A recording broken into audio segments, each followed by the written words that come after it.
Welcome back to Everybody Loves Raiken. We've been off for about a month since our last game, since we had some scheduling conflicts in the 3 weeks that we wanted to meet in the interim. So, give us some time to get back into the swing of things, and of course, when it rains it pours, I've also decided to try integrating a new program into this. Just due to the ease with which things can be built in Map Tool, there will probably be times that I switch back to that, just as a heads up to my players. At those times, you'll need to go back to the stream again. But for now, I wanted to show you all Tailspire, which is, I think the easiest way to think about it is Digital Dwarven Forge. You can build maps in 3D and move tokens around on it, and it's very cool. And where we left off last time is right in front of you. This is Laramendis' magnificent mansion. And he had given the party the tour of it, as you had been very, very much at the end of your rope. We'll call it yesterday. Since the party had survived an enormous battle with mind flayers from the far realm, and then had to still continue on for at least 8 hours of traveling to try and make up lost time on their way to the city of Onyx. On the way, they did have a bit of a snafu with stealth, although I guess that's not entirely surprising, as the party has always had less stealthy people, and another fight against Drow Patrol broke out, which left one of your Drow guides bleeding out. After escaping the Drow Patrol, which seemed to be setting up another ambush for you ahead, you chose a different path and then tried to take some windy ways and block things off so that you wouldn't be easily tracked and followed, while taking this secondary route to the city of Onyx.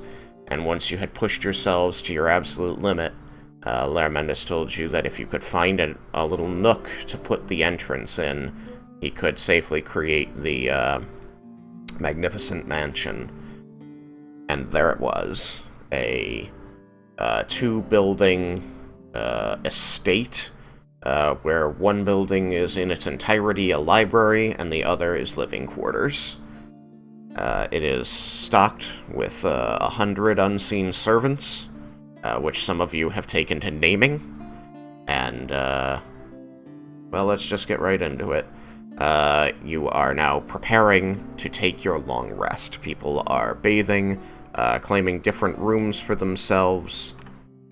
As you can see on the second floor here, we have set up all of the living quarters in accordance with Laramendis or Sam's wishes. I do believe he has yet to choose his own room, but the rest of the party, with the exception of Leah, has all selected theirs. So, when I left you off, I believe it was Vendar and Yukikaze had basically gone straight up and face planted on some beds after the tour. Rezim had gone to bathe, and the rest had gone to select rooms. So I believe that there's probably a few things you wish to accomplish before your long rest is over, including preparing for tomorrow's tribulations, communicating things that you've learned with the party and making sure you have a plan for it, and I know that Laramendis will want to do some communication as well. So, why do we not begin with... I'll just go down the list. That's what I'll do. So, Laramendis, give me a brief overview of what you'd like to do. I am going to turn to the air and say, if you could, if anyone begins trying to look for me, hand them one of these notes, and I hand the unseen servant a note for everyone that says that I'm stepping out of the mansion to speak with Nalia. I can't do it in here because it is liable to. The page is very cramped. It's like a long description talking about how interplanar communication has a bit of wibbly wobbly to it. Pretty much, but like in more detail than anyone actually cares about. Ever and the not didact. Just, like, vague words. Alright, so what you're going to do is step back out the door into the material plane, and you're going to speak to her in that alcove that you walled off with stone. Yes. Okay. And it should be thick enough that, since it's designed to be thick enough that it prevents detect magic from seeing through it, it should be thick enough that... Okay. At least, like not shouting. Maybe, right, but yeah, your voice will not really carry. Okay. It'll echo weird, but... Cyrus, what would you like to be doing during this time?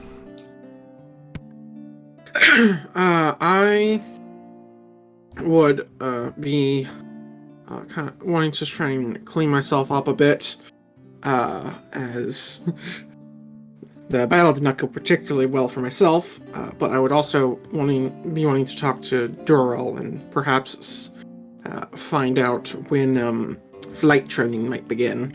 That's tonight or in the morning. Aha! I wrestled Durrell free of the mansion. Through the roof. Yeah, you go to his room, and he's not there. Looking out the window, you do spot him below, so you can join him in the garden. Alright. Oh, apparently that requires permission. Permission? To open a door. I didn't know that. Cyrus would like I didn't to open my a thing. door, I just threw myself over the door. Well, that's cool. I like it. Just climb over it.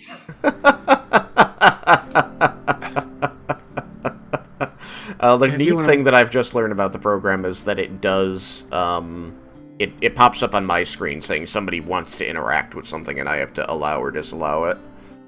So that's nifty. Alright, Yep, Leah. I knew it did for like the attack animations, I just didn't know it did it for like doors and stuff. That's cool.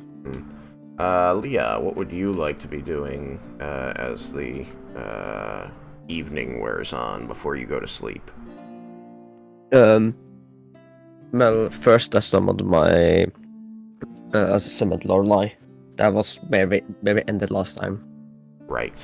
That I started doing that, so after an hour I can do something else. Right. So after you summon Lorelei, what would you like to be doing as a general overview, and then we'll roleplay through it once I have the list from everybody.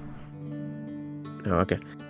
I would like to inform her on what has happened, and after what I assume is going to be a bit of an argument, try and find a book.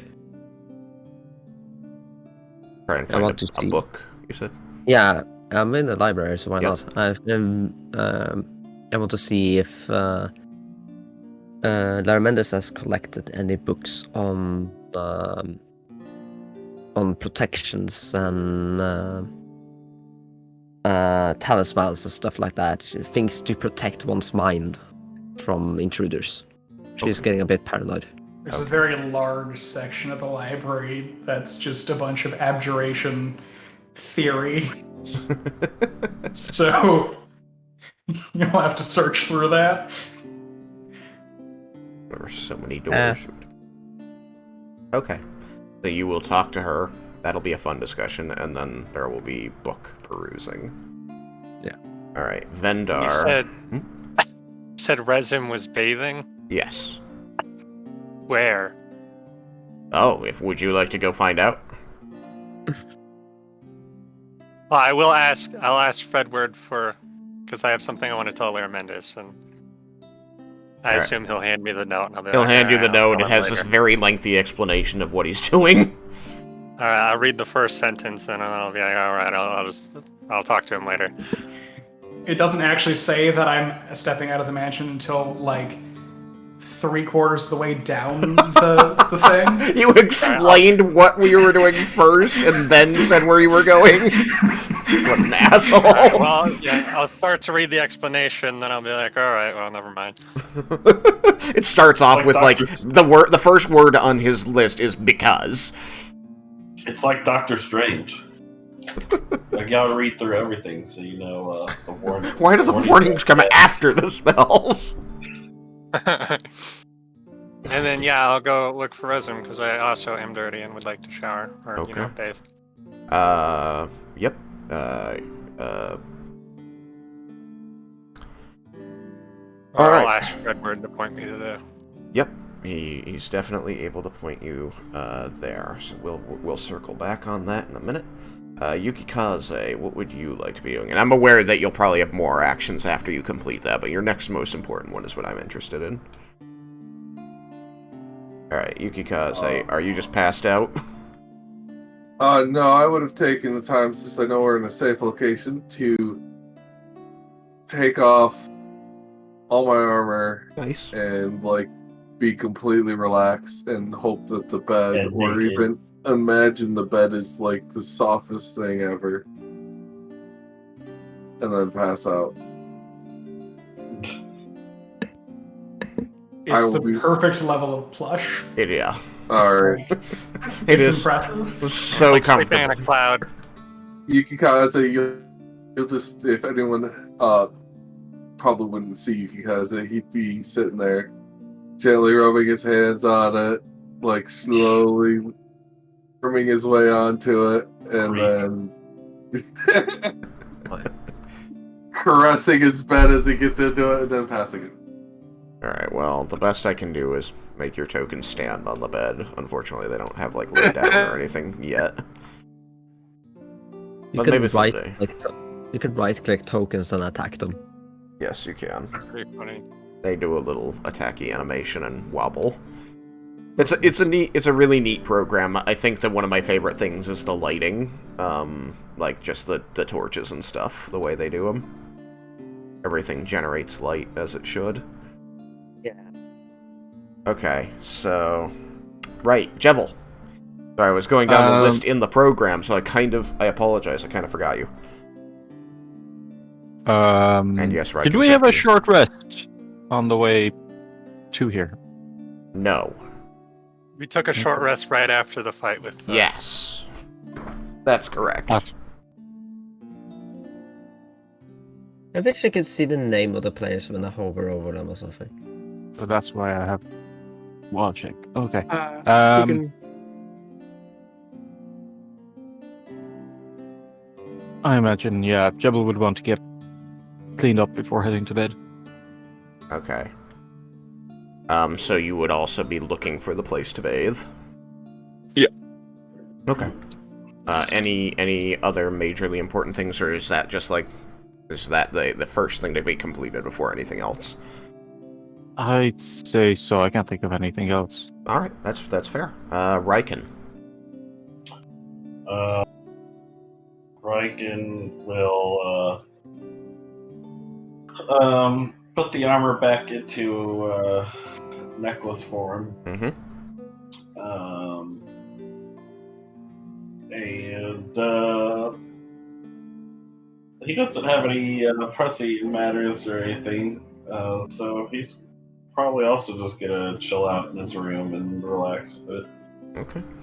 Is there any reading you'd like to do, or letter writing, anything like that, or are you just gonna, like, stare at the ceiling and then pass out? You will notice that the room you're in has 0 windows at all. It's just the door, and then it's a locked cell, basically. Oh, I feel like a prisoner here.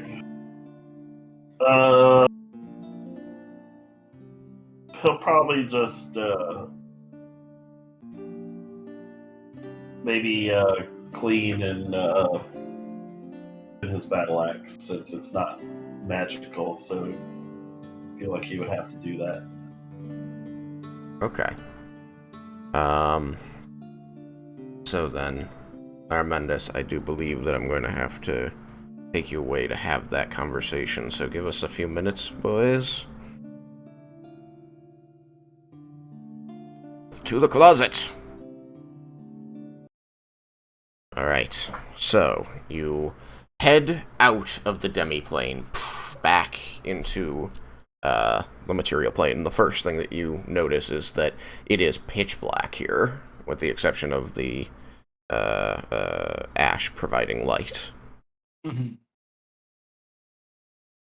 I imagine there's also nothing particularly interesting to see in the little No, even as alcove. ash... It's just rock. Even as ash bobs around you, it continues to be, rough stone with a bit of lichen growing on it.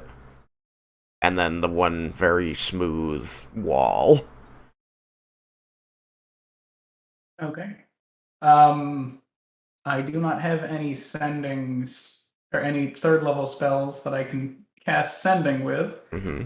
So I'm just going to ask Ash to get in touch with Nalia. Okay. Ash bobs in front of you and says, "Hold on while I attempt to connect you." And the light spins around him before being pulled into his spherical stone form, driving you into utter darkness before it explodes back out and slowly takes the shape of Nalia's face.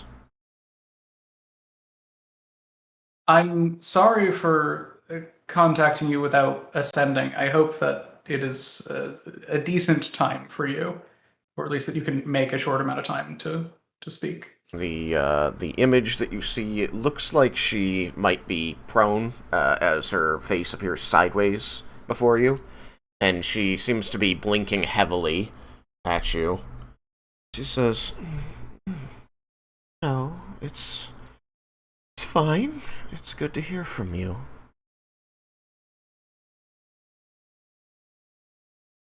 I wanted to let you know. First, I'm calling from outside of a magnificent mansion, which is an extremely lovely spell. You'll have but to show me someday. Gladly. I expect that tomorrow I guess to the voice in the sky, it is tomorrow that we should be expecting to hit the city of Onyx. Yeah, I do believe it would be by somewhere between tomorrow midday and tomorrow evening. Okay. I think it's tomorrow evening, actually, so yes. Okay. At some point tomorrow, we should be reaching the city of Onyx and attempting to find and leave with the artifact.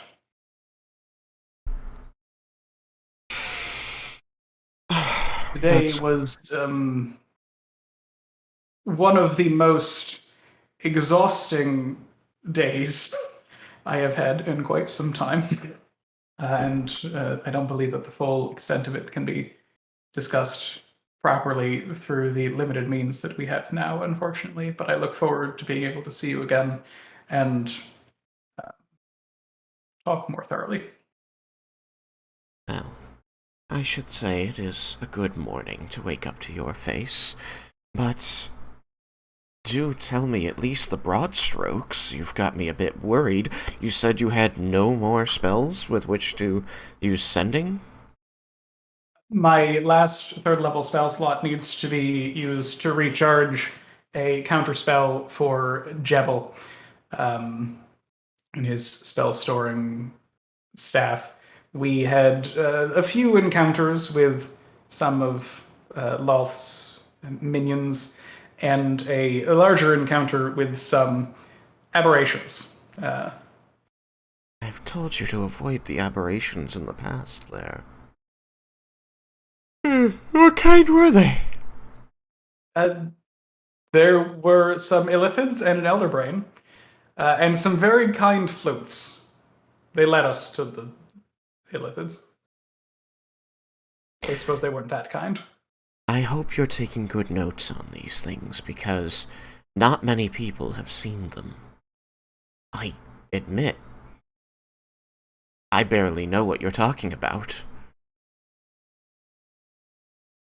I have been keeping track of what I can, there is someone that we met along the way after he was. Did we get the information that it was an aboleth that he was fighting? Yes. Or we just know it's an aberration? No, you know it's an aboleth because Doral told you it's an aboleth. Okay, cool. A dragonborn who had been fighting an aboleth, who I hope is not going to be going to sleep too soon, so that I might pick his brains more about the aberrations that he has encountered to help fill out that information. Well, the company you keep never ceases to amaze me, Lair. Then, I know we haven't much time. I do hope you're taking all the precautions you can, so that you come back in one piece. I am being as careful as I can be. I don't remember facing down an Elder Brain, whatever that horrid thing is, being on the list of things needed to be done in order to retrieve the artifacts you were after. It was on the way from one city to the other. Well, I'm glad that you understand that you are a convenient meal for certain monsters.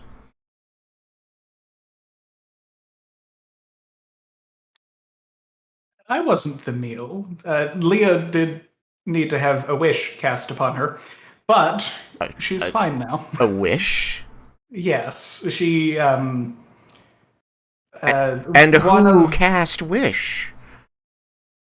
You don't command such power yet, do you? Do you? No, I do not. Although I finally figured out that trick to get spells to twist that little extra bit before they get to me, which should be extremely useful tomorrow. Staying alive. We made contact with Cyrus's father, who is a powerful sorcerer in his own right. She just blinks.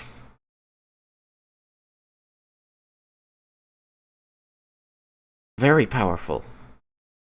Yes. I see.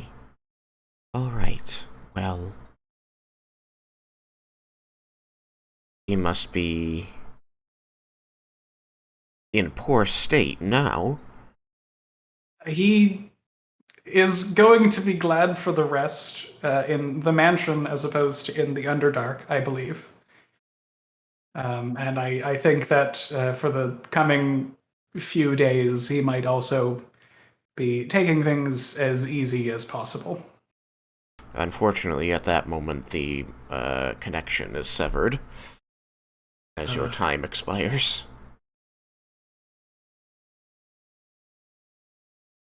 I will wait out here for a short amount of time, like 5 minutes or so, in case she tries to send anything back. You do receive a sending very quickly that says simply, connection lost, are you okay?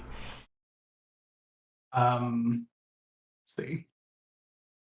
Ash time ran out. All is well.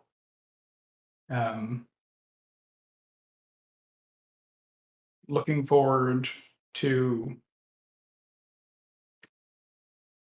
giving good news tomorrow. Okay. And then you are headed back into the demiplane? Yes. Okay. Alright, I have returned. Hello, everyone. you have your character wander around and explore this area. That's fine. We're kind of in null time at the moment. Cyrus, I am now ready to deal with you.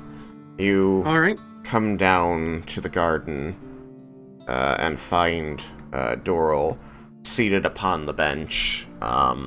He is looking out over the water. He's got a bit of a quirked smile on his face, and you see he is rubbing the part of his jerkin that runs under his arm, basically rubbing the side of his pectoral muscle, and every now and then wincing at it. You alright? Yeah, it's just, you know, haven't had to, been a while since I've used such a powerful spell. It, you know, it, drains the energy some. Well, hopefully you'll be able to recover swiftly. In the meantime, why don't you hold on to this? I'll say that as I hold out a potion. He's going to look at it and then reach out his hand, say, and this is... It's a potion of frost giant strength. It should give you back some of your strength for about a minute, should you need it. I see. Well, hopefully I don't, but I'm glad to have it. Thank you, boy. Oh. Got some peace and quiet, nice open skies. You look up to the nice open skies and find your brain buzzing as the inky void stares back at you. You feel like the edges of your consciousness are being drawn into it. The fact that there is like a nice spring like afternoon lighting wise where you are, and just that is extremely disconcerting. You feel like there should be a sun, you know, heading down toward the horizon as the light wanes red around you, but every time you look up, you're just met with that blackness. Okay, maybe not such a nice sky, nice void? I don't know. Alright, I can take the hint. Get your jacket off. Yay! He'll start getting his upper clothes off. Now, that Be right back. buildup of energy you were feeling before, said it was like your bloodline ability. You need to expend spells so as to not blow up. We'll just say it. So as to not blow up. This is different. You have reached a new pinnacle in your power, a new plateau, and it's going to take form as wings. So what I want you to do is focus your mind. Similar to how you draw the buildup of energy out into the spells to keep yourself from detonating, I want you to focus and imagine yourself a pair of dragon-like wings. Alright. He's gonna kind of close his eyes, maybe clasp his hands, and just kind of start, get some serious concentration face. Mm-hmm. Think about how they are going to join your shoulder. Think about the gold scales. These scales, and you're going to feel him tapping the scales on your skin. Think about how this power comes from you.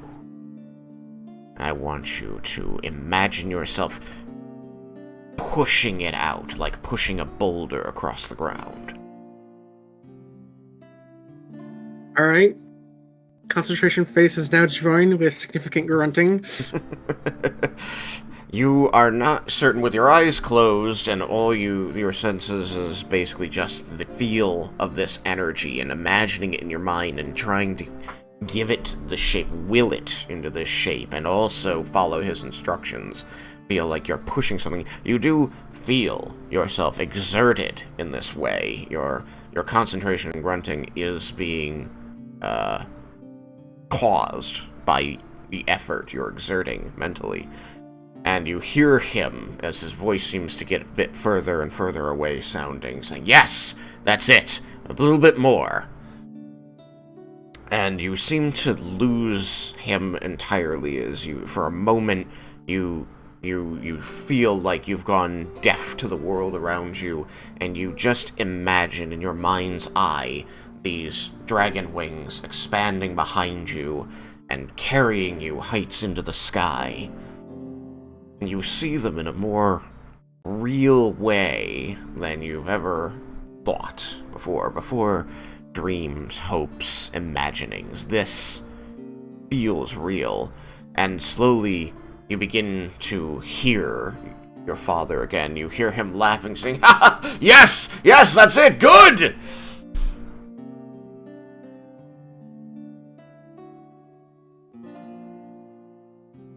Open your eyes! Look what you've done! And I would open them.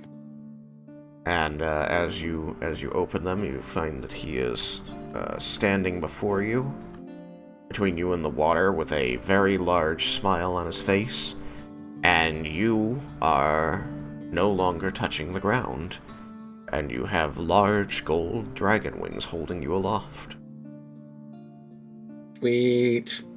I'd go over to like the edge of the water so I could kind of see my reflection in it. Have control of your character, you do so.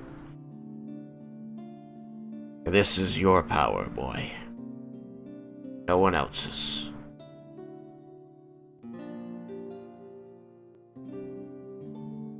Thank you. I'm just glad you were here to see it. You're going to, as you are admiring the shine of the gold wings in the water, you're going to feel him grip your hand at your side.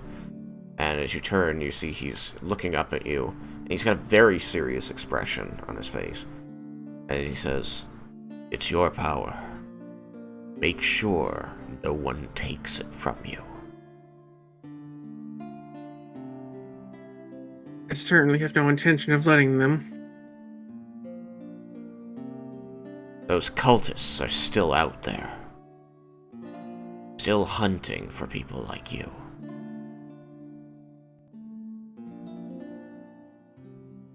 And I guess it's time I put this to use. And with that, he will use his artifact to change his scales to no longer really appear. Your scales become flesh-colored, as do your wings. Which is horrifying, but Now you I look didn't like know a that's the monster. effect it would have in character. Looks like he has psoriasis. Well, that's ugh. I think the effect will be better served when you've got the wings hidden as well.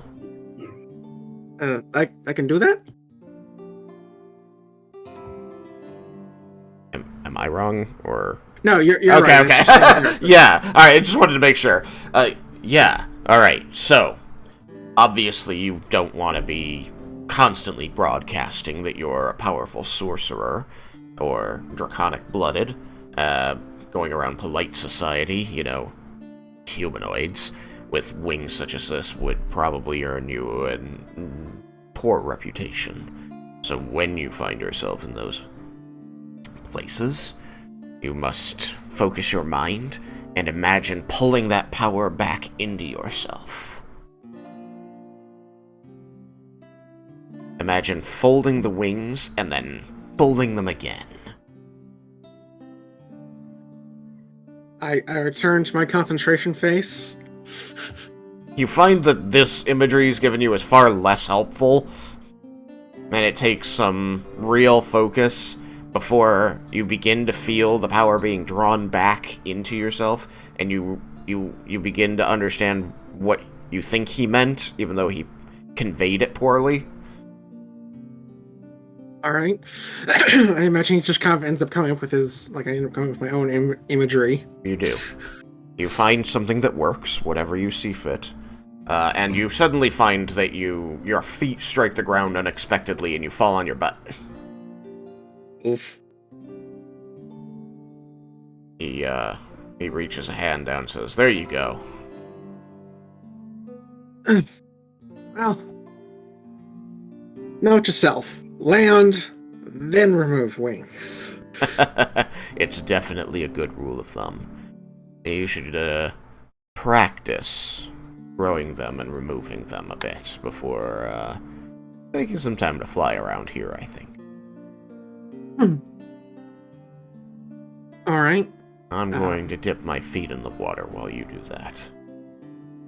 With that in mind, Cyrus will spend the next little bit just kind of, growing and removing them Sounds good. Alright. before my shenanigans ensue. Or shenanigans. Leah! You spend the hour while the rest of the party was touring the mansion, performing your ritual. And after you have burned your incense and said your words, a flash of light brings back Lorelei, who stands on the table with her arms folded over her chest, looking very cross. Don't judge me yet. You just see her right eyebrow rise until it is impressively arched over her eye.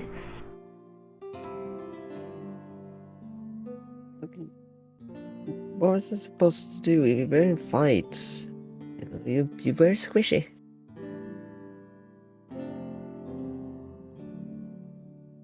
You should have brought me back sooner.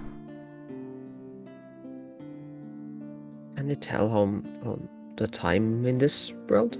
Not accurately, but I know it's been a while. Has it been days already?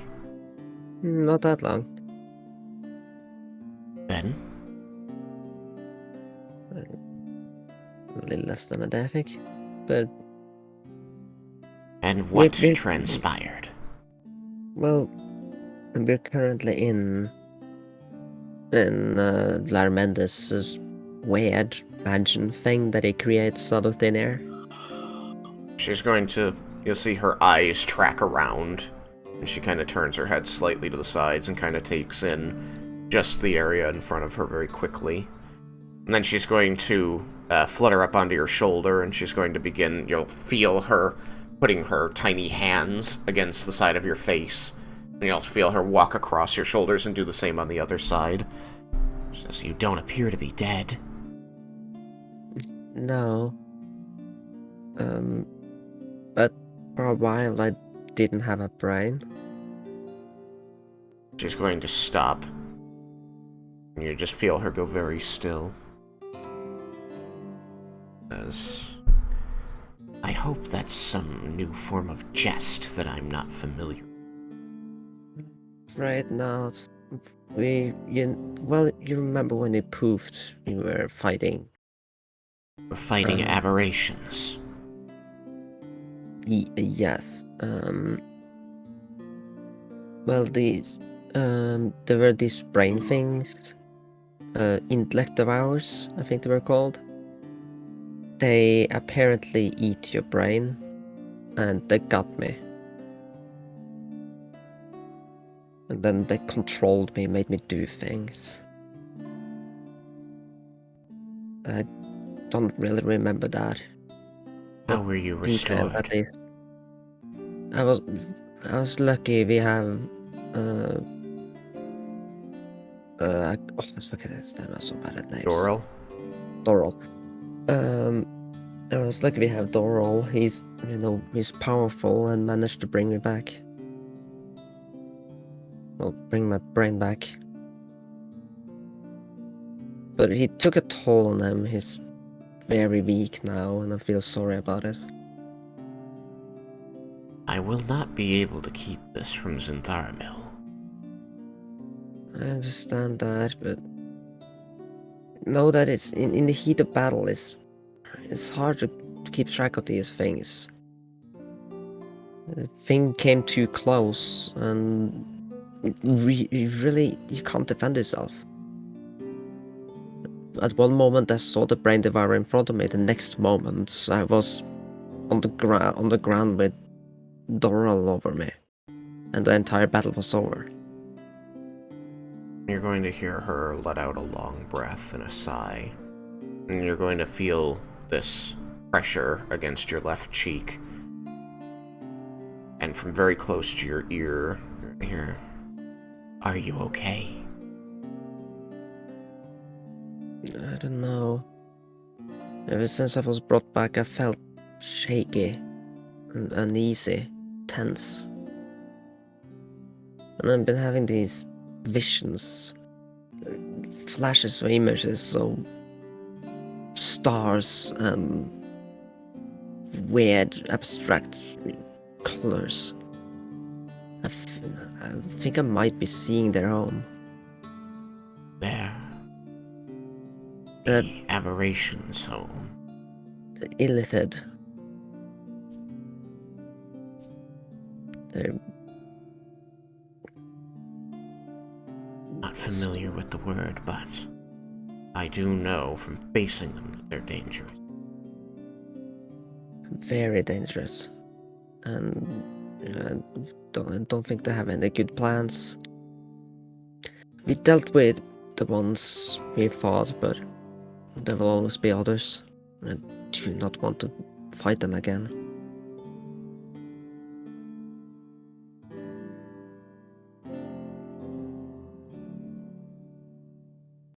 Well, it did seem like this was unrelated to what we came here for. So perhaps we can complete the intended mission without any more mishaps involving them? I hope so. Whatever we face next is going to be a breeze compared to those things. You should rest. I'm too Warrior tense. needs a rest. I don't feel like I could. Well, I recommend you rest, for there's one more battle that you must fight today. We'll need your strength. You're talking about Centaurmel? He's going to step away from your face and walk out further on your shoulder. And you'll see as you turn your head that she's standing there with her hands spread in a placating gesture. No. He's not gonna be happy.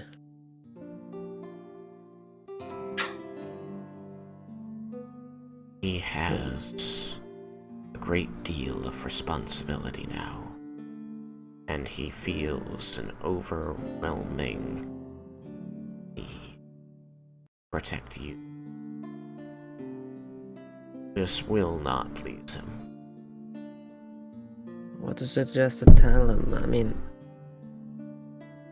it's not my fault. You tell him exactly why you did it. But I didn't really do anything.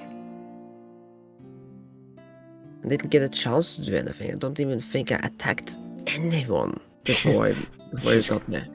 She's going to quickly walk back over and put her hand, she's like gonna grab your lower lip with one of her hands. He says, no, why you agreed to go and fight that battle. That's what you tell him.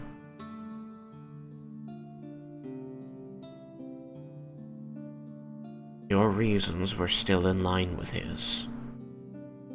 Yeah, I mean, according to the information we had from the guy that fell from the sky, forget his name in the flash there. Yeah. Those things could bring the end of the world quicker, or despite the dragons, so it seemed reasonable. But all we had was his words, now, when I faced them firsthand. Do you believe him to have been right? Yeah. That's I mean, important. imagine if more of these things got me, how easily it got me, without me even knowing it. If you have millions of these things showing up, then what chance do the world stand?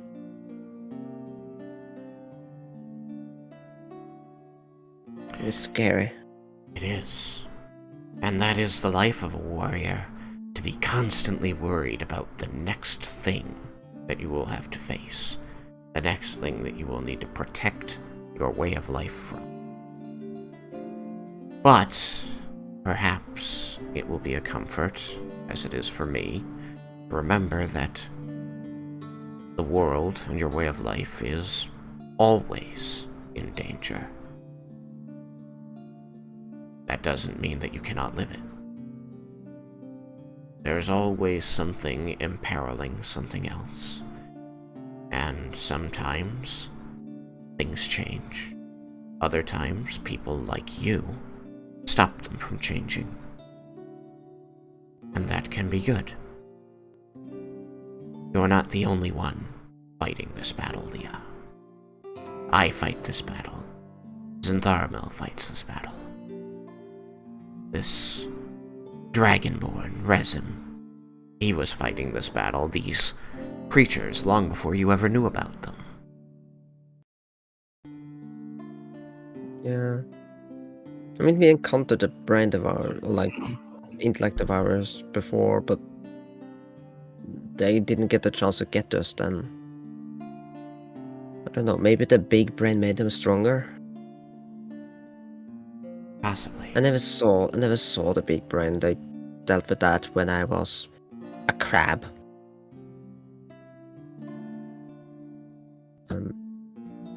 With luck, Oh yeah, we won't I have forgot to to see tell them you. again. I forgot to tell her that I was also a crab. I am certain that there is a very good reason for that. Yeah, Jebel.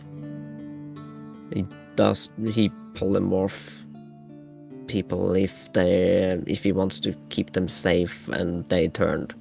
I turned, so he polymorphed me. Don't remember it, but they told me. There you go.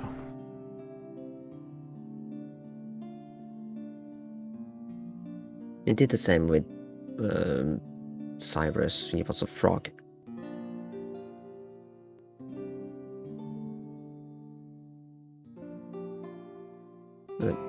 Not now, earlier, like in... She kind of waves her hand and says, "All right, I think I understand well enough. I will prepare Zentharmil for this discussion." Do that. I'm gonna see if I can find some books. This place is massive. Yes, you go looking for books. Why don't you roll me investigation? That I just jumped. It was annoying. Oh, come on. Well, I'm gonna use a different die then, because that die is small and it went to my mess, and I have a very messy desk.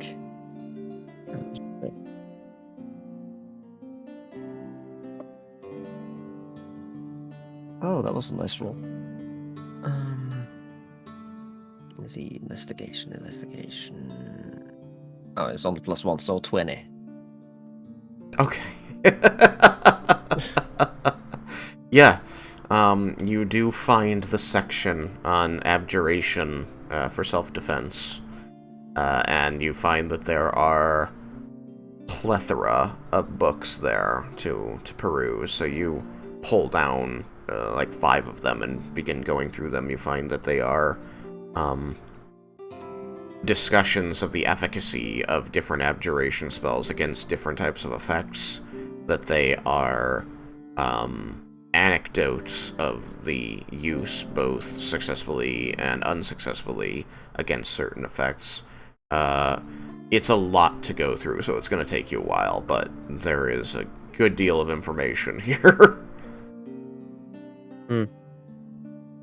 And a great deal of it appears to be penned in Laramanda's hand.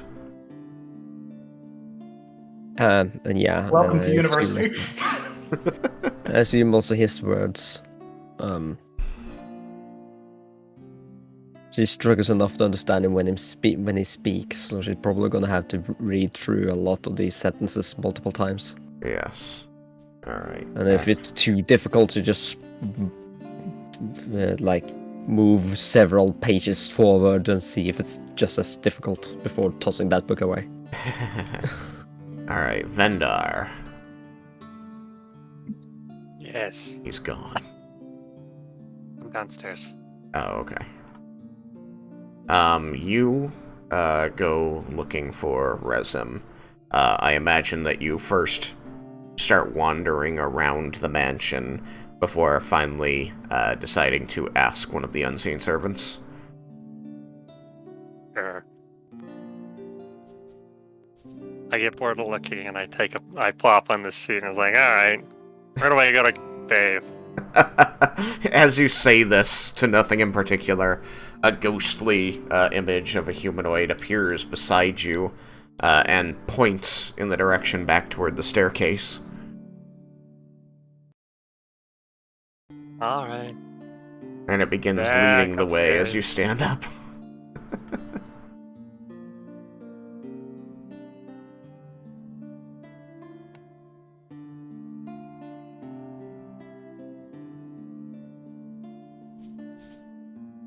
I'm glad you're all having fun with the new program.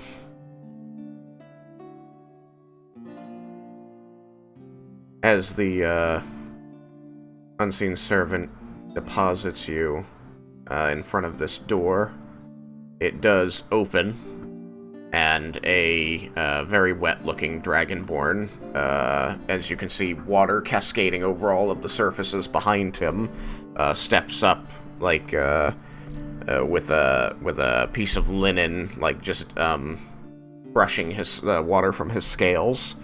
He seems to be humming to himself as he opens the door. He says, it is let's see, Vendor. Yeah.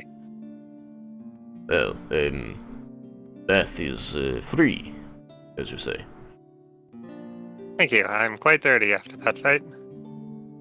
Well, this is Gotta get all this goo off. This is a good place to do it. It is very fascinating. Water is hot, Ooh, fancy. and it flows. There is drain, so you can take Feels like whatever. home. I have not lived in a place with such running waters as this. Yeah, I'm a noble, so I grew up like this. Well, you were a lucky one then. In the event, Yeah. is Beth all you needed, or did you need me? Nah, I just need bath. It's good to see you though. Very Have well. a good sleep. Very good. And he wanders off down the hall. You begin bathing. You enter the room. There's plenty of linens with which to scrub. You find that from the pipe in the back corner, it seems to be flowing an endless amount of heated water, and the dais you have stood yourself upon appears to be the cover for the hole down which it flows. You also find that there are carafes along the bench area that are filled with perfumes and oils with which you can scent the water or your body. Ah, fancy. I'll ask Redward to clean my clothes too, if he can. I believe that's something the servants can do so. Yeah, if a servant could reasonably do it, then Yeah. the unseen servants can also. You're going to see this unseen servant basically just take the clothes that you've stripped off and begin dipping them into the not insignificant layer of water on the floor, and then scrubbing them with soaps. Wonderful. At least the cottony parts. It's going to handle the leathers differently. You are clean after half an hour of heavy scrubbing. Is there anything else you would like to accomplish tonight besides bathing? I wanted to talk to Lara Mendes. Is he still outside, or is he finally back in? So as you recollect your clothing and finish getting the excess water off of yourself, step out of the room. You say to yourself, "Oh, right, I need to find Laramendus," and as you do so, the unseen servant appears beside you and points toward the staircase again. I'm gonna just steal this token. Yeah. I'm flying. Where am I flying to? The front. Okay. As you head back in.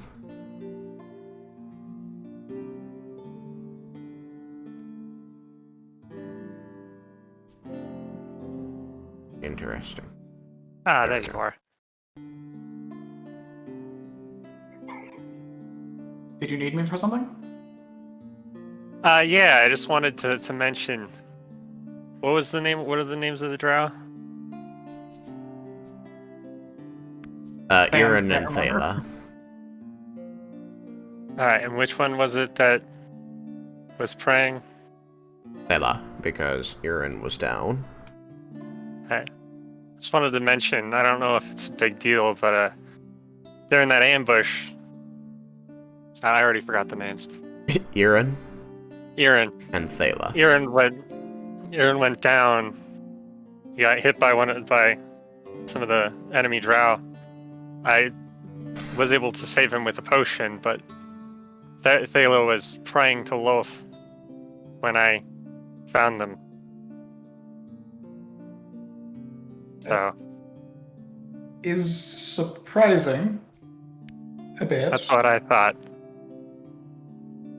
I mean, it is entirely possible that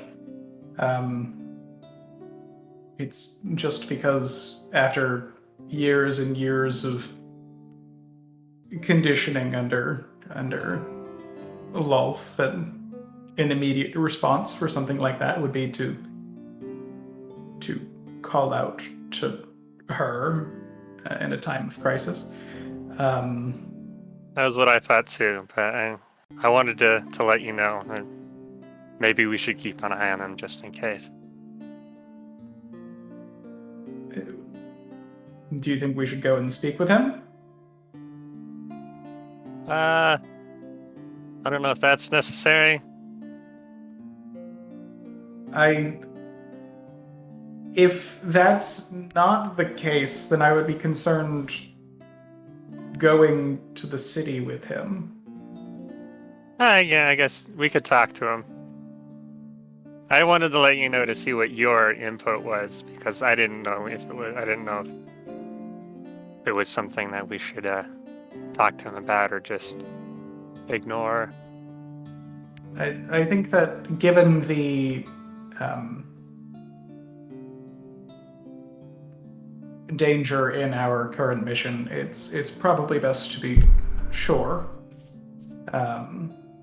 But I agree that hopefully things are it was a heat of the moment thing, and this is not something that is a concern. Shall we go just the two of us?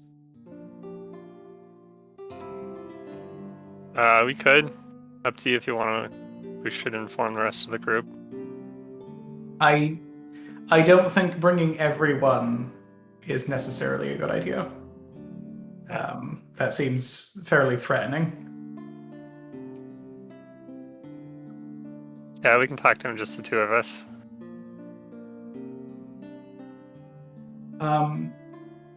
I will say, out of character, in about 10 minutes, I'm going to need to run to give my cat some insulin. That's fine. So Now I know what the next thing you two are doing is, so I'm gonna go to the next... Alright, I've got 2 more people to go through. Cool. So you have now resolved to go speak with Thala. Cool. Alright then. Yukikaze, are you continuing to rest?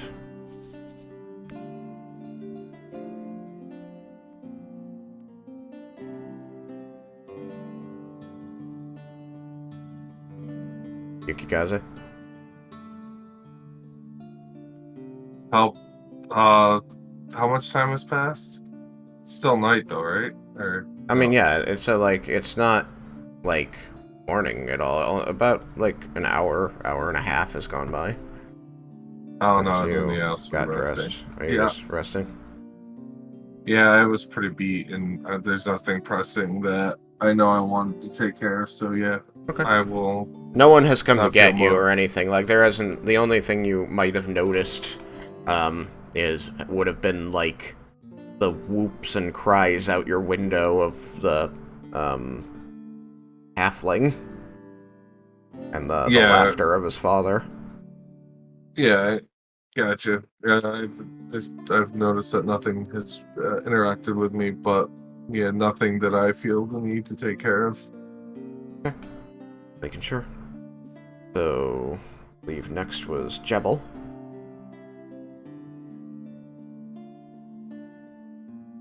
Who is what, still bathing? Or has it been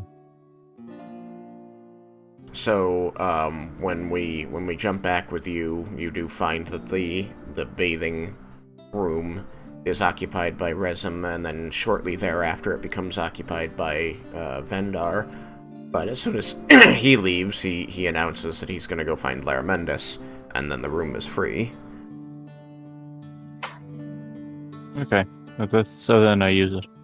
Okay, so you bathe. No characters back here. I momentarily forgot that you don't have the program. Yeah. And it's lovely. Like, when you first open the door, you're really not sure what, like, what the deal is. You open the door, you find that there is a, like a block across the door is like raised up on this block, making it so that there's this hump, and on the other side of it there is a layer of water coming nearly up to the top of that block, just sitting on the floor. And as you look over, there is a bench along the wall, which has a bunch of different carafes and pitchers of scented oils and soaps, and just this metal pipe sticking out of the far wall, that's just gushing water. And you notice that there is this beflowered, flower-decorated, like, panel in the middle of the floor that the water all seems to be flowing down under. For the shower and Hogfather. I mean... There is a sign that, like, you like squint at and you think it says Old Faithful, but there isn't a knob to turn there. Looks like it was removed.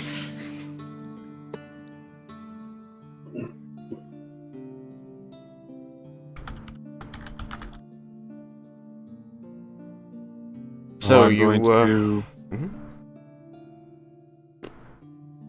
So I'm going to use this stuff. Freshen myself up. Okay. In between, undressing, scrubbing, using the soaps and all that, and, just taking in the thing, you're used to rivers.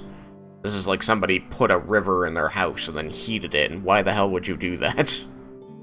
Perfectly good rivers outside. But you utilize it. You do feel quite refreshed afterward. Did you have, anything you wish to accomplish outside of bathing? How soon would it be until we'd normally rest? Maybe another hour. You could go right away. There wouldn't be a problem with that. Normally you factor in extra time for watches and such. Yeah. Okay, I'll just head to bed then. Okay.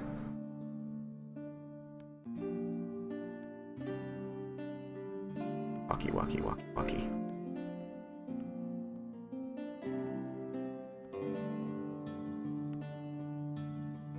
And you go and turn in. That one's my room. He is the one next. He's the one next. The next room over. But that door was open. Okay, I see it. Oof. in any event, as you walk down the hallway after your bath, you do pass by Laramendus and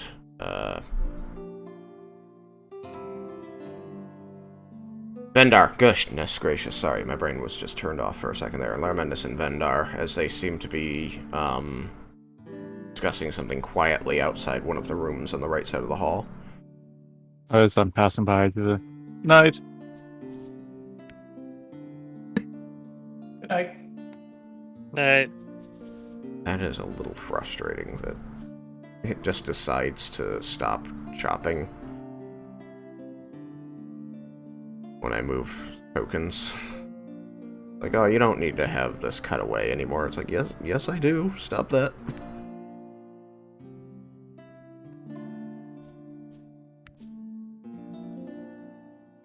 And move you guys up here. And then... If you want to stop doing that, there's a little lock icon next to it you should be able to click. Oh, really? Hmm. Hey, okay. Thing. I'll just put you guys not on the same spot.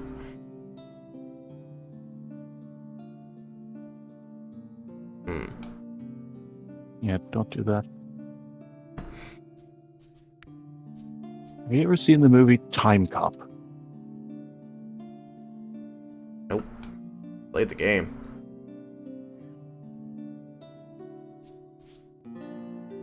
There it is. Like, where did that... Alright. So, Raiken, are you asleep? Yeah. Okay. Well then. Leah, you are reading? Yes. Okay. You continue to do that for a while yet. Cyrus, you are going to continue flying and practicing? Yes, but as part of that, I would want to go up to one of the balconies in which there is someone on the other side of it to try and bug them because I can. Alright, well, I think that's Yukikaze, isn't it? Yeah.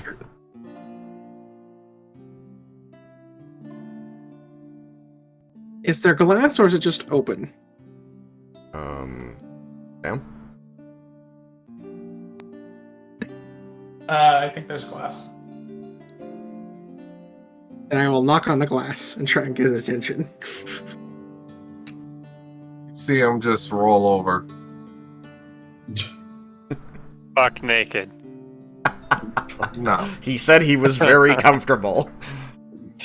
No, see, I don't care who you are or what anyone else does. It's gonna be the same way for my characters in game. I always wear underwear. End of story. There's no butt nakedness. You're never nude. Never nude. Even in the shower. Kind of underwear, because it can still. Well, showers is a different story, but bed, I have You're to have almost underwear. never nude. In that case, I'm going to use minor illusion to make a sound of someone trying to wake him up inside of his room. Okay. You Just hear crash through the window. you hear a soft voice over your shoulder saying, "Hey, wake up. Wake up." And then you can hear because it says, "Can it wait till morning?"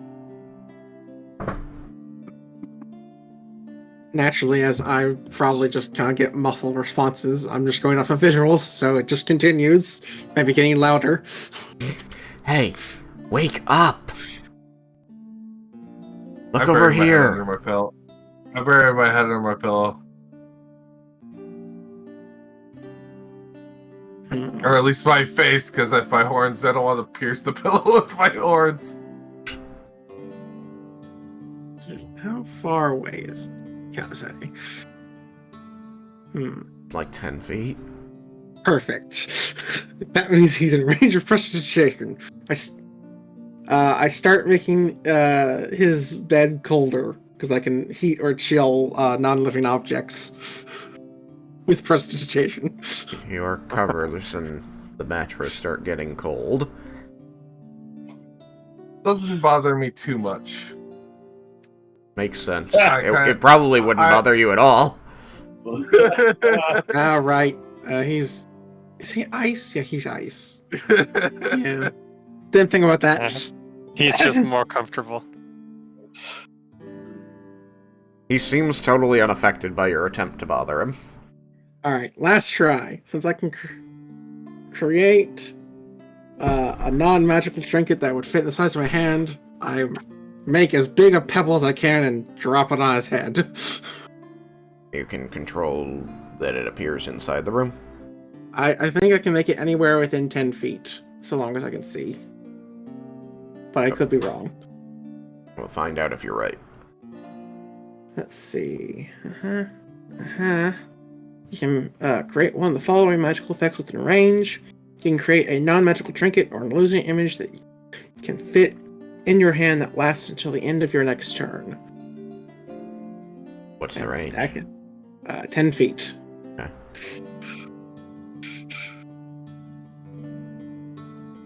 So I just try and drop a pebble on him. Create this rock and drop it on him. You get hit in the head with a rock. Take 1 point of damage. Yukikaze likes sleep, so he's gonna get up and he's like, "What do you want?" And he's gonna look around like, "Where?" There's nobody next to you, even though it sounded like they were. And I'll look very groggy. And then you said you knocked on the window again? Yep. I'm gonna get up to the window. I'm gonna open the window. And I see him hovering there. I'm gonna just standing in the balcony. Throw the rock back at him. I'm gonna grab his shirt or whatever, drag him through the door, open my door, drop him outside the door, then slam my door in and go back to bed. I like it. Oh.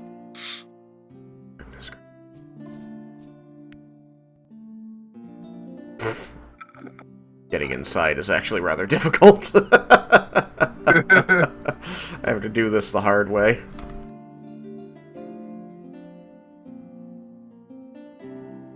Now that your character decided to jump over that corner of the wall that you left open. I left open. Did we edit what? Did we leave a corner open over there? Yeah. Must be it was after edit. I thought we cleared all the gaps. It was for your roof. Could you use the teleport to get in? Get the character back in? Teleport? Oh yeah, hold shift. That should have worked. Oh.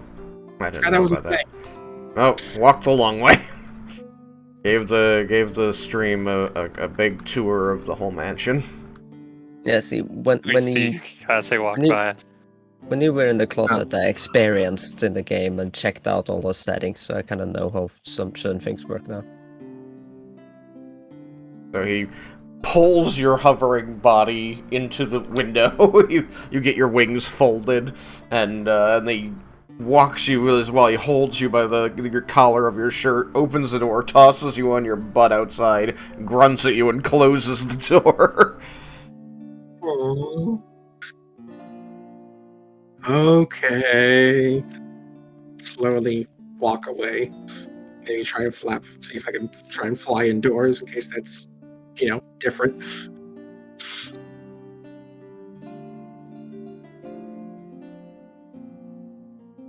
So,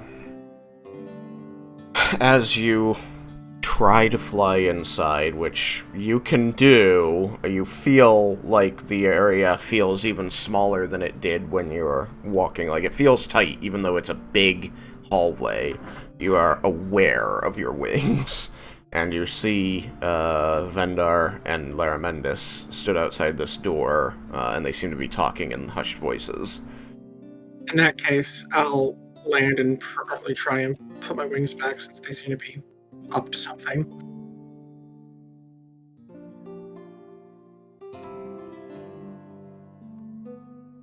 How big is his wingspan?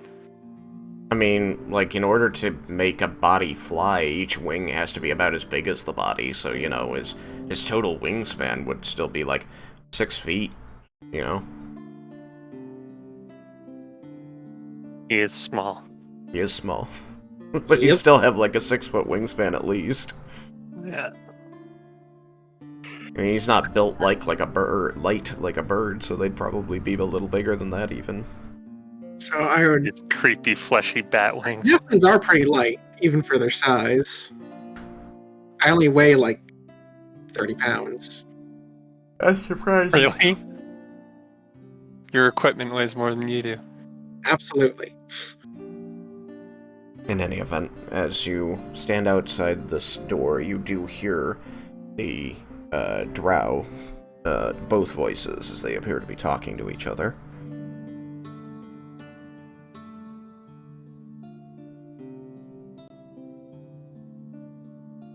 Coming muffled through the door, so you don't know what they're saying. What about me? Do I know what they're saying? No, you're standing out here with Lair, determining how you want to approach this. Oh, it's us that's talking. Well, you are also talking to each other. You weren't over here spying, you were preparing to go confront somebody. So the question is, now Cyrus has appeared after Lara Mendes had determined that it should just be you two. So what's your response to Cyrus appearing? Asking what's going on. I'll look at his creepy flesh wings. No, he put them away. Oh. It would have been so funny, though. Anyway, what are you doing? What are you doing? I got something to talk about to Thela. Anything important? No. Not right now, just... Okay. Since my insight is lower than his deception bonus, so I don't need to bother rolling. So you believe him. It's not important. You go where? I'll probably just head back out and practice for a little bit longer. Maybe try and hunt down some tools to maybe try and modify my clothing to work with the wings. Okay. Then I'm going to take... Oh, I just have a really long cape. Drags behind you. I mean, I already have a long cape. It's called a cloak. It's magic. Sew another cloak onto your old cloak. That way it's double as long. I'm going to take Claire Mendes and Vendar, and we're going into the closet. Good luck, you two. Into the closet. Alright. You're standing outside this door. You have prevented Cyrus from becoming involved. You know that both drow are in the room and speaking with one another. What do you wish to do? Alright. Hi, Seb. Hello. So, you and Vendar have decided that you wish to confront Thela about this moment that Vendar was telling you about, and as you approach the door, you know that both of the drow soldiers are in the room. They appear to be speaking with one another, and before you had worked out how you wanted to approach them, Cyrus had happened by. He seemed to get thrown out of one of the rooms at the head of the hallway, and the door slammed after he got tossed out, and then he happened down the hallway to you and asked what was up, at which point Vendar said nothing. And he said okay and walked away. So that's the catch-up. What would you like to do?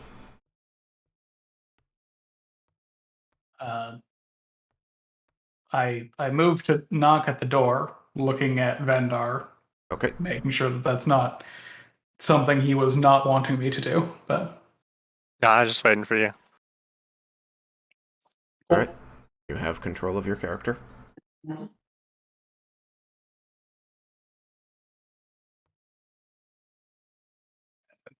I attack the door to knock on it? I mean, I just would have moved you here. That's all. In any event, you knock on the door. You notice that the voices on the other side of it immediately stop. Why is it not immediately obvious who I've picked up? Okay. They should have that be more. Yeah. I had to like go into GM tools and hit rename to figure out which token it was. Guaco is saying if you press tab, it has the names over their heads. Oh, yeah, because tab is the GM layer. Ah. I can use it to enter the GM layer. Wait, but like, I can see that too, and I imagine I can't see in the GM layer as a player. Well, on my screen, everything turns yellow when I hit tab. Yeah. On my Yeah, screen, ours it is just just pops shows up our the names. names. Okay. Neat. The door opens, and the soldier Thala stands before you. Irin is seated on the edge of the bed behind him. He's looking still really, really injured from the fight earlier. He's breathing heavily. I cannot see the tokens on my screen. Huh? I cannot see Yeah, the tokens on my screen. they're not there. Are you sure that you have your green bar set high enough? And now I see them. Okay. I did not move stuff. They show up when I move. Oh, it's because of vision. Oh, okay. If they're behind a wall, you can't see them. But I'm in front of the door. See them from here. I moved just 1 millimeter towards the door. It works on squares, so if you do the click and drop, it does weird things. Oh. It does, yeah. In any event. So, Okay. Thala opens the door, and he's got a very worried look on his face, but he says, "Yes, what can I help you with?" To the voice in the sky. Which one was the one that we wanted to talk to specifically? Like, I don't want to separate them, but I want to know which one. Thala was the one. Thala, yeah. Thala was the one that I said was praying the loath. The other one, Irin, he was the one that got downed. Okay. Thala, Vendor and I were hoping to have a few words with you. He's going to look. The concern on his face shifts slightly. He says, "What about?" About the incident in our last encounter where Irin was injured.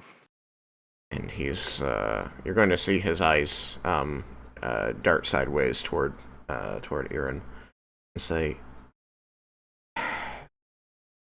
"Very well, please step inside. This isn't a conversation I wish to have publicly."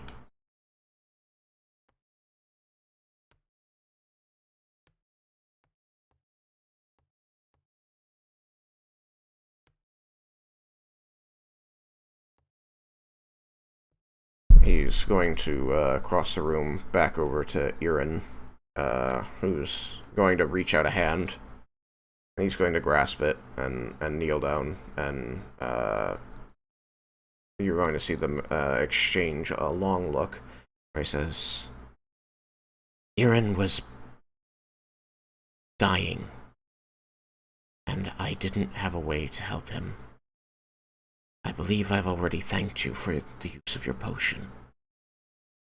Of course. "He's still very weak.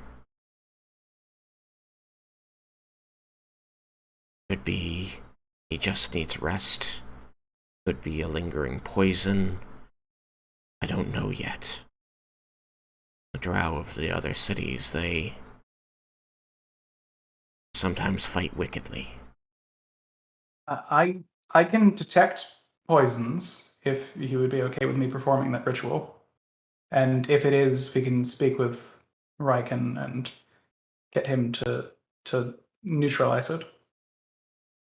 He still I has the resources. think we will do that, but what did you come to speak of? In the instance when he was down, you were praying to Lolth, and we just wanted to make sure that that was not an issue.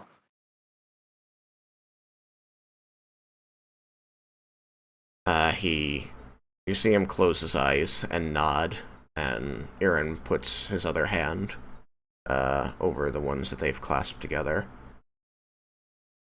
And Aaron says, "Life in the Underdark is not easy,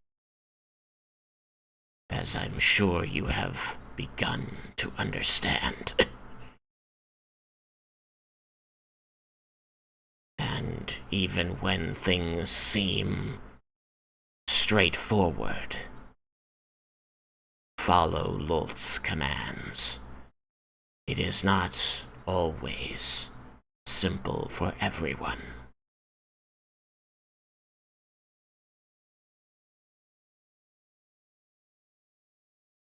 Huron will begin speaking and say, "When we learned that the movement for Illustrae was taking hold in Umberlight, we were overjoyed, of course. Illustrae wants to bring the drow to the surface, wants us to be able to cooperate with the other humanoid races of this world. Where Lolth seeks conquest, Illustrae seeks harmony. These are concepts that Aaron and I had latched onto long before the seeds of rebellion were planted in our city.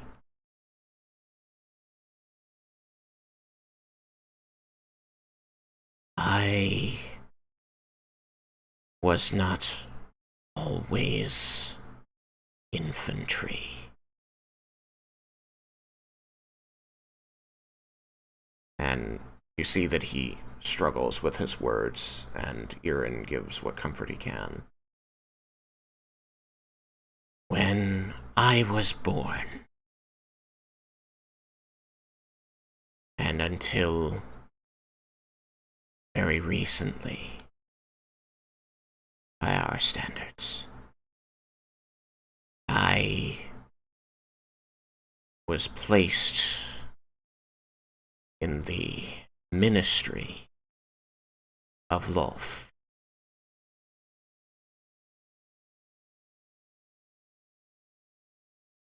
And so I had access to power, including the power to heal.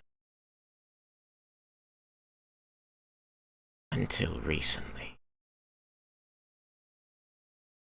And that is what I was trying to do when you heard me praying to Lolth. I was trying to heal him. Okay.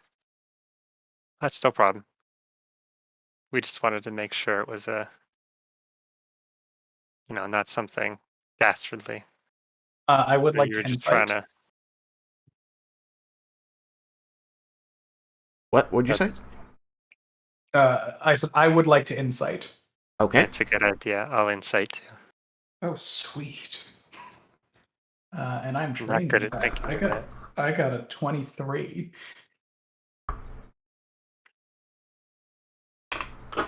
Well, that guy's gone. The roll is incredibly I low. got a nat 20. He is very clearly withholding portions of his story.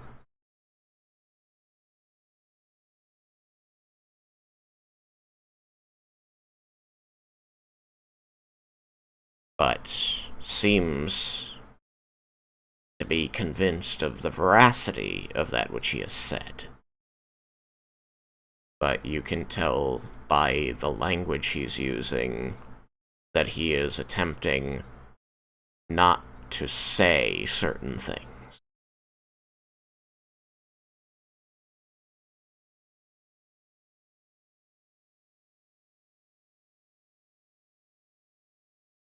Okay. Well, it's clear you care about him greatly, and very well that may have been the only thing you were trying to do. But you're holding something back, and if we're gonna trust you, we should know the whole story.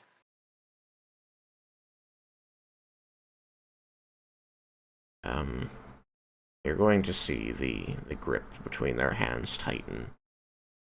And I don't think any of you has seen a drow cry before, but you are going to see a tear slip from his eye and roll down his cheek. And Aaron says, I cannot say anything, for it is your story to withhold.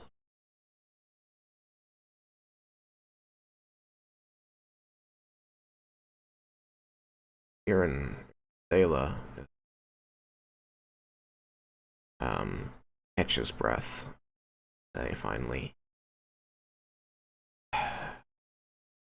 I had hoped that the words I used before would have made it clear to you.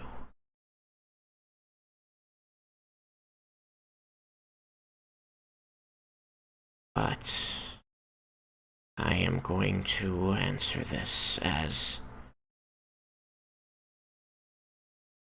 well as I feel.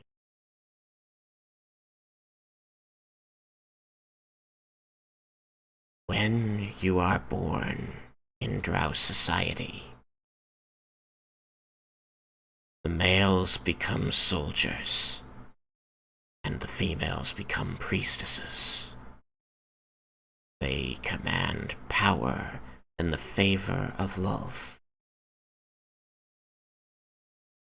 But a child cannot choose. And so they put me in the program for which I was not meant. And I did not have the words to tell them they were wrong. Please tell me that makes it clear to you. It does. Yes. Do not wish to speak of this. I know what I am. And I'm sorry that I made a misstep before, trying to call upon power I gave up willingly. Help my friend. It's not a problem. Now that we know, now that we understand, there's absolutely nothing wrong with what you did. And if Ira needs healing, we have healers that can easily help him. I need to be able to protect him myself. Because once our mission is complete, and we leave you, return to Umberlight, we will still have the dangers of the Underdark to face. We must be able to protect ourselves. True. But the only reason you were in the situation you were in is because we were loud and got caught by the scouts. So hopefully you'll be able to avoid them. It could happen to anyone down here. A breath can betray you and cost you your life. And he's going to place his other hand onto this ball of fingers that is their three at this point joined hands, and he's going to pull their joined hands to his chest and say, "Had I the power, I would protect us. I would fight for our path to the surface.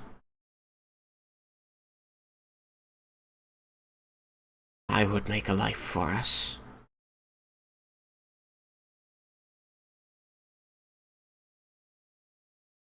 Had I the power, I would fight Lul's tyranny. I would fight for us in ways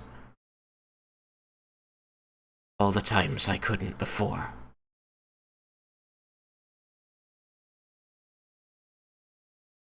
Don't have that power."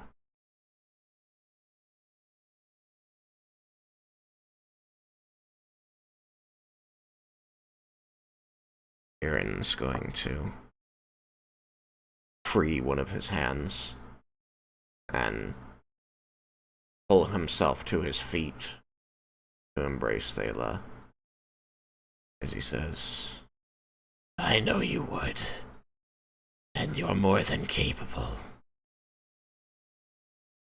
This moment is not indicative.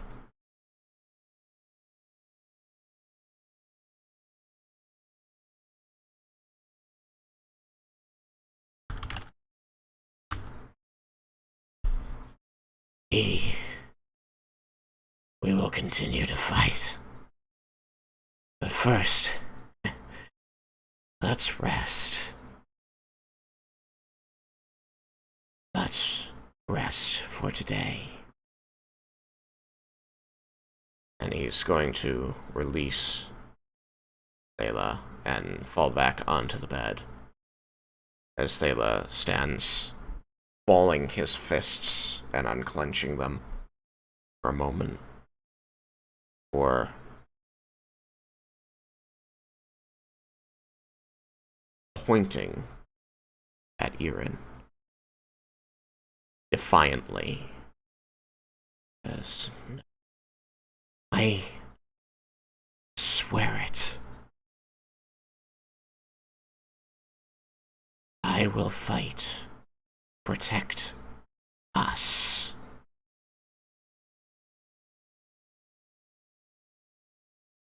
I will protect our home.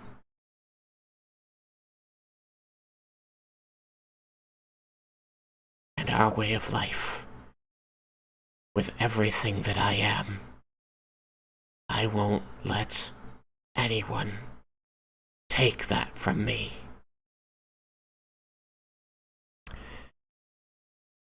And it's at this moment that the room takes on an odd cast. The candle flames around you seem to gutter for a moment, and you're pushed into darkness momentarily before they slowly burn back up. And you see Thela fall to his knees, and he's thrown his arms, his hands around his shoulders. He's hugging himself, seemingly almost in pain. And you see this light, just like this aura, this purplish aura of light around him. And you see that he raises his head and looks toward the ceiling, his eyes completely unfocused, and they begin to glow with this purple light momentarily. And just as your body finally seems to react to what your mind is telling you, that this is a person who needs help, and you begin to step forward, the light fades and he falls forward onto his hands and begins breathing heavily. Are you okay? What just happened?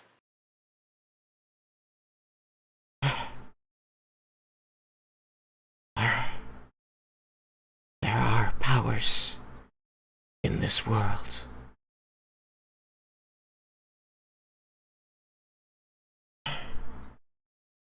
And sometimes they respond.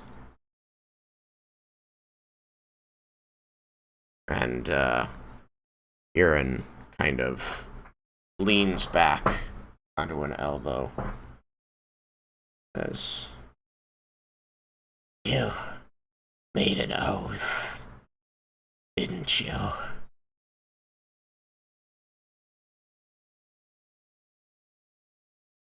Thela looks at his hands, which you see pulse momentarily with this purple light. Says, "Yes. I have promised you and myself that I will protect us. And my will is my bond. I will have the power to do so." And he turns to you two in the doorway, still on his knees, and says, "You witness my oath, my resolve." Yes. And his eyes track over to Laramundus. And Laramendus will nod. "I will never bring shame to myself, nor let the world shame me for what I am." He's going to stand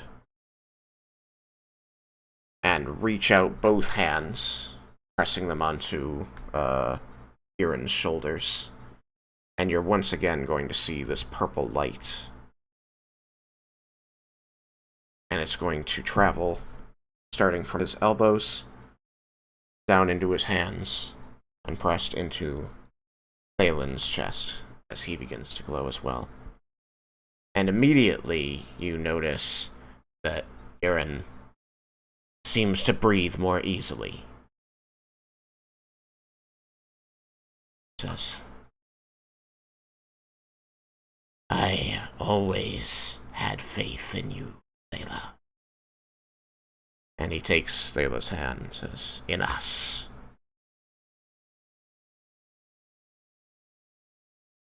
But I think now we should rest and let them do the same. And Thela takes a step back, looking at his hands, curling his fingers, and he again turns to you. Says, "Yes. Rest. Rest is good.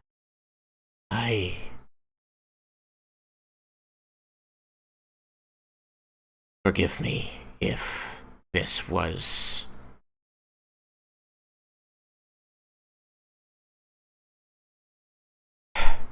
"Thank you for being a part of this.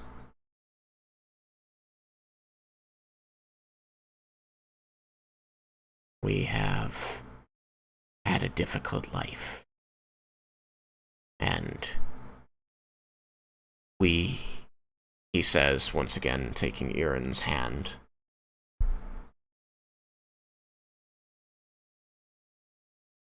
"We are so indebted to you for your part in the revolution that freed Umbralite from Lolth.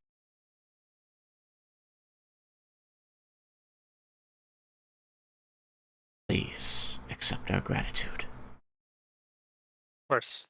And thank you for your honesty. You see his eyes kind of narrow a bit. There's pain there. And he simply says, "Yes, trust is important, but please never ask me to discuss it again. You're Make welcome. sure that the others know only what they need to know." We won't betray our trust. Thank you.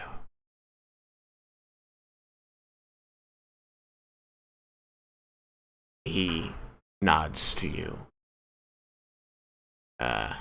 And that is as good as a dismissal. Good night. After the magic, I would guess that detecting poisons and diseases might not be necessary. Would you still like me to perform the ritual just in case? He's going to run a gentle hand along the line of Aaron's jaw. You can see this hopeful smile cross his face, and he says, without looking at you, "Perform your ritual. It would put his mind at ease, but I am confident that you will find nothing."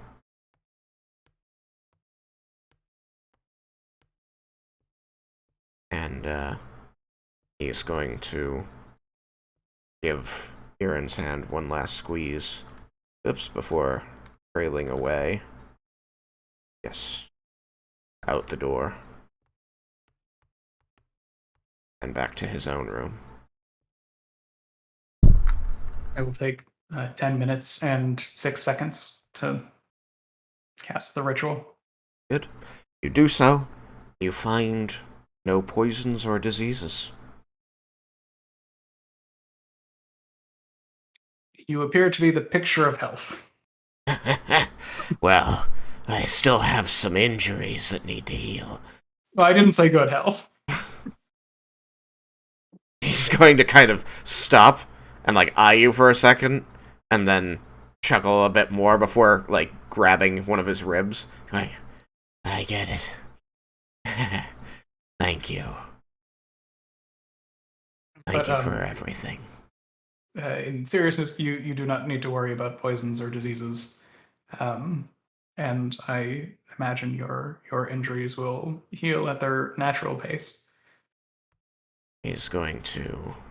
You'll see him kind of, like, shaking his head, you know, like, letting it loll a bit, before saying, "Yes, paladins are rare in the Underdark, but they do occur now and again."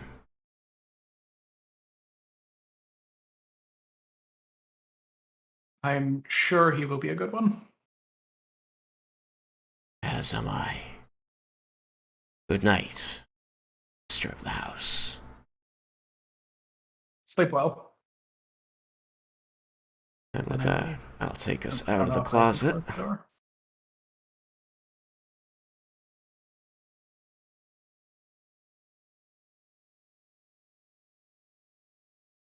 Ooh. Hey, look, we're back. That's Welcome Hey, back. that Alright. took a while with It a lot did. of dice rolls. So, how'd combat go, Vindar?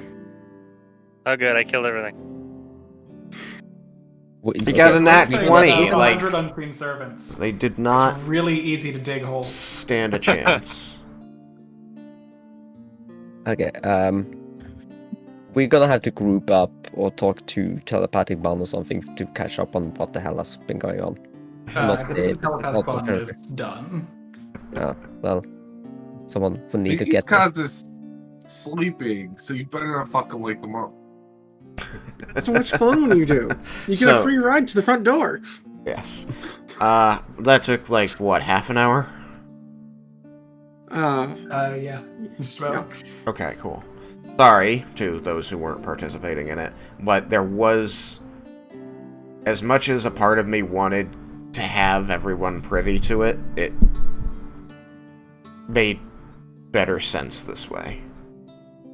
Yep, it's fine. We just chatted, talked about what might be going on, chatted about Skyrims and Okay. other things. So, Leah, at this point, you're getting real tired, just browsing through these books. You found a bunch of different spells that can protect you from a multitude of different things. You know that a very good protection against the most recent things you've encountered would be the spell Protection from Evil and Good, as that seems to work as a mind shield. You do notice that the book you get this out of, which seems, a little old and worn, and the pages aged and yellowed, says, according to Resim.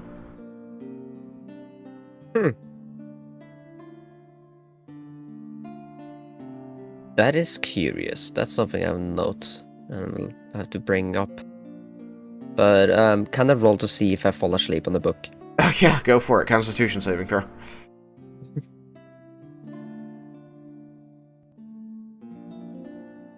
Oh, well, that was a natural 20, so I'm fine.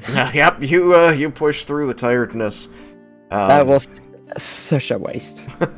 As you begin pushing through that tiredness, an unseen servant shows up with a mug that is a warm beverage, a warm dark colored beverage, and offers it to you.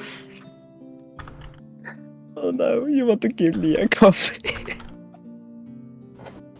Laramentis does not know this is occurring, but the unseen servant saw that you were tired and focused, and decided that it would do its best to help you. Yeah, I mean, she will take it. Immediately she will grimace. Like, what is this? Whatever. I'm tired. Gonna drink it. But it's bitter. You make a face, I assume, and then immediately there's another. There's a bit of milk and a cup of sugar also being offered to you from a different unseen servant. I'll make it better. Maybe I'm a latte girl.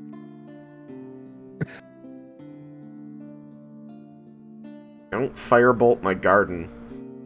Alright, I was just trying to see how the my plugin worked for future reference.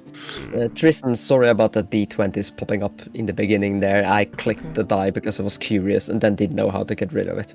That's fine. It took me a while to figure out too. You get rid of it by right-clicking it and hitting delete. Yeah, Derek, let me know. Okay. Yeah, and the GM also has an option to clear all dice from the board if he right-clicks on one. Oh, okay. I didn't know that I had that power. Good to know. But yeah, no, you're still learning this program, so any of the screwing around, that's not going to bother me for these first few sessions where we begin using the tool. So the die's there for everybody, or just for the DMs and the person around? No, you can all, if you hit spacebar, you can pull up a menu and it should have all the die sizes, and you can just click on each. No, I mean the ones that have rolled. I didn't know I can make them disappear. Everyone can see the dice. So you can see that die sitting in the middle of the hallway. Yeah. Everyone Next see the to dice. you, that's a 20. And whenever you roll it, the result is popped up in the top banner of our screen. Yeah, I can see the dice. Two of the dice you guys rolled in the closet, they ended up on the first floor for some reason. So they're just sitting. Oh. They did. And I didn't know how to make that work. And so I actually clicked it twice, and I was like, "Oh, you gotta roll it." I don't want to though. All right, I removed them. They're gone now. Yeah, they were just. So you can't roll because then we'll see all your pluses for your stupid. I can. There's a thing here that says GM, so maybe if I hit tab, I don't know. It seems like I can roll invisibly, but I'm not sure how. Wow, Cyrus, that was. But in any event, I'll figure it out later. So you don't fall asleep. Do you decide that you've gained enough information and go to the beds? Oh, yeah, after I get enough information, but still have the energy kick from the coffee, I'm going to locate. Well, I'm going to walk out. Okay, let's control my character. Why not? Yeah. It's so cool. You don't even have to tell me anymore. You can just be like, I'm gonna walk over here. Yeah, I'm just gonna boop boop boop. It's kind of slow to move like this, but it's more fun. I forgot to apply the light settings to the game board, so I think you guys have been seeing a bright day when I've been streaming a evening. I would like to open a thing. Like this as a thing. I just made it even a little bit darker now. Simulator. Yeah, it looks like night now. Yeah. Oh no, I didn't want to go in the water. Quick, go across the bridge. I didn't see a wasp water there because a tree was in my way. I'm going here. I'm still a little shook on coffee. I see you guys walk around and like, hey guys, hey, I found this book. This very interesting thing in this book. This is it was talking about like protecting against evil and something like that. I think it's the same thing that does. But get this. This is the weirdest thing. It's like it says according to Resum, and it's like this old book. Why did Larry Mendes have this old book that mentioned Resum? Let me see that. I think that's definitely a question for Laramendas. Oh, but I found you All guys the first. books are just his knowledge in book form. But, this mansion is a creation of his magical power. Yeah, everything else I see is writing on it. So, there might be a special reason for. Also, have you tried this dark coffee? Not the coffee, sorry, she don't know the name. It's the dark beverage. One of the guys gave me this dark beverage. It was bitter at first, but they gave me milk and sugar in it. Now it's very good. Speed juice. Yes, I'm familiar. Speed juice. Speed juice just make me quicker. I'm just gonna try running in circles. And I'll pull out my potion of speed or haste, whichever it is. It's like, wait, isn't that what this is? No, that's a potion of speed. She drank speed juice. I don't feel quicker. You sound quicker. I do. I didn't know it did that. Anyway, where's Laramendas? Do you know where Laramendas is? And I need to show him this book and ask him about the book. Can I see the book for a second? I hand you the book.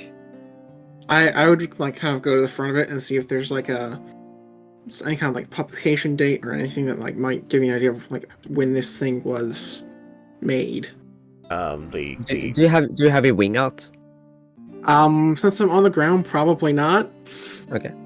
The inside of the cover just repeats the title, which is a dissertation on self-defense. It by Laramendas. There's no date. Well, if it's by Laramendas, then he'll know for sure. There's something he's collected. All right, I'll hand the book Can I back get the to book back? Thank you. Where's Laramendas? Do you know what room it stays in? Upstairs. He's on the second floor, and I think he's near the bat. Oh, she's gone. This is not the door, is it? I think there's a door over there. No, it's not the door over there. No, there's not a door over there. There's not There a door was over a there. door over there in one iteration of the design, but not in this one. Gotta follow the path. Yeah, so you run that way, and you just come back. You're like, "There's not a door over there." That'd be fun. When she asked where Laramendas was, behind her a servant appeared and began to gesture, and then she just ran away. Didn't notice it. The unseen servant just like looked. Doral turns to his son and just sort of like cracks one of his classic grins and just says, "I miss when you were young and cute like that." All right. Not really sure what to say to that. But this should be entertaining, at least for me. I'm going to try and take off, and I want to try and like climb through the window at my room so that I can beat her to the top. Okay. See what she says to that. Okay. Yeah, I don't see a reason that wouldn't work, so you should be able to do that. Doral's gonna take the long way. Oh, I can't This is remember. open. Is there anything in this room that I don't see? Because we don't see the. That's the bath. Oh, that's a bath. Oh, that's nothing interesting there. Let's try and kick open this door. I don't want to walk on the door. Ugh. You kick open that door, and Laramendas looks up from a desk. Says, "Can I help you?" Ah, get it. You weren't further in. I already kicked open 2 other doors, and then you went in those. I got a book I wanted to look at. Usually, one knocks on doors. Oh, I'm sorry. I walk out. I close the door and knock on it. Come in. Cyrus is already in the room. Hi. Did Cyrus Yes. come through the door, or did he break my window? I came through the door like after Leah had opened it and was just in here. She walked back out, knocked, and came back in. Hi. Oh, how did you get here? Anyway, I found this book. It says something weird. It says according to Resum on this spell I found, protection against good and evil, and it looks so old and worn. I'm very curious why Resum is mentioned in it. May I see it? Yeah, I hand it over to you. I begin thumbing through it. You And, recognize it as the mental notes that you were taking on everything he explained about how protection from good and evil keeps the aberrations, especially the intellect of ours, at bay, that you learned today. I imagine. So, is the beginnings of the book stuff that I had learned a long time ago? Yes, it's Okay. definitely... It's not entirely chronological, but it is. Yeah. This is definitely a comprehensive work on all of your thoughts, findings, and learnings about defensive magic. Cool. I think I get what's going on here. That particular bit of information is something that I had come across extremely recently, as you would probably assume from Resum being mentioned there. Some of the information in the book, though, is much, much older. I think that the books in the library are collected in such a way that since a good chunk of it is from my time at the university, which was not particularly recently. The book itself is older, or appears to be. Although it could also just be that most of the books there look that way, as it's more fitting with the aesthetic. I would be most curious. I begin walking away.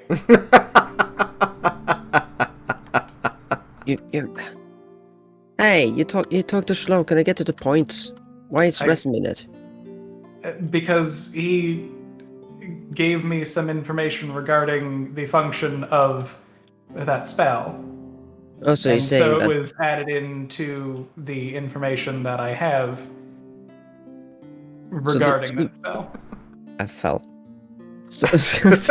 I helped Laramentus down the staircase because he was going to fall.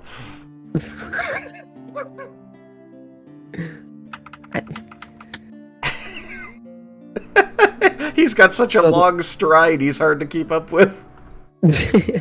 So you're saying that the book write itself? Is it just your thoughts? Can I find books that tells all your deepest thoughts? Can I find books telling you thoughts about Nalia? I want to find that book. I was on top of the door. I've been on top of almost every door so I far. don't expect that Hello there's a again. book there that hello. Did you break my window, or did you go through your broken window? I went through my window. Okay, cool. I do not expect that you would be able to find a book with any of my private thoughts about Nalia. Look for a book labeled Private Thoughts About Nalia.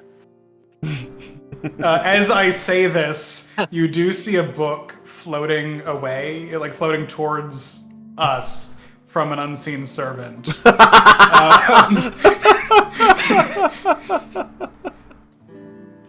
And Laramentus sees this and grabs the book out of its hand and says, actually, it grabs the book out of its hand and then turns to another empty spot and says, I would like you to please lock this in a chest somewhere, thank you, and don't let anyone else ask for it. No, I do not imagine that there would be a book like that. It would be very odd. I'm not. I look towards where the servant was. I already asked for it, so I'm not someone else. Can I look at it? The servant like seems to hesitate for a moment, holding the book, and then it like quickly turns away and starts brisk walking in a different direction. When I catch that book! Dang it! Stop right there, servant. Genies are easier to deal with. You do find, as you look over the collected works before you there, that they seem to be breakouts of the contents of the Book of Endless Pages, as well as several volumes of the random notes that you've taken and random notes that you've thought and held onto with your eidetic memory. And a lot So of bird basically, what I skulls in want that to do library. It's is the only bookshelf they have. I want to look for something that I know would be. I want to look for my notes regarding the spell that I'm constructing. Oh, okay. As soon as you think this, a book drifts, ghostly off the shelf and bobs its way towards you. As it approaches, you realize it's in the hand of an overly dramatic invisible servant. I love these guys. Thank you. Does the book appear to be old, or does it appear to be new? It appears to be very new. Okay. It also, as you flip through the pages, you see that it contains both your thoughts and tangent ideas, as well as stuff you've concretely written down. So I'll turn to. I guess I can turn to Leah. Turn to Leah. That means they're probably books about what Lehrman just thinks of all of us in there. I turn to the air and I say, I would like you to. Oh no, Vendar's not here saying that out loud. The Vendar in your head. I think that this book and its state proves what I had been expecting. This is the book about the spell that I'm in the process of creating. And so it appears much newer, as all of the information contained within it is much more recent. So any books that are older are things that were recorded longer ago in my book, and you could probably find some things that my sister had written. You have a sister? As you say that, another book begins bobbing its way towards you. This appears to be like almost falling apart. This book, it's very old. But you do see like her very curly hand upon its cover. I didn't know you have a sister. Head. I look over at Cyrus. Did you know he had a sister? No, but I believe you just missed a very important piece of that sentence. What did I miss? She passed away many years ago. Oh, I'm sorry. Very close? Yes, she's the one who gave me my book, which is why there will be things that she wrote in this library. I look all around and like gestures like John Travolta in Pulp Fiction. Like, which book? My magic book. A special book that he always has. You mean your spell Oh. book? It also functions as my spell book. The Was one it you also had. The her one you spell had. book? She was not a wizard. No. The one you let me borrow of that moment. Yes. That's a weird book. It is an extremely useful book. But as I was saying, the older the information that shaped the book itself is, the older the books appear here. Then Fascinating. why was Resin mentioned in a book that looks old if you just met him?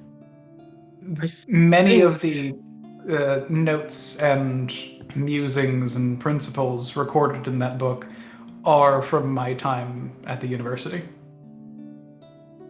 You knew They Resin can get anyway. amended as new information is gained, Oh, and the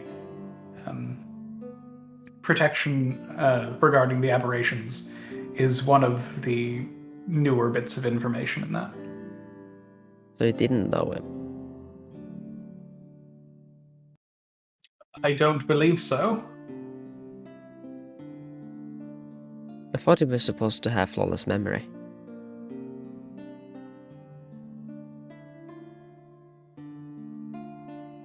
Hey there. How old does he appear, Resin? Resin? Yeah.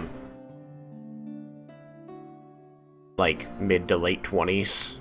Okay.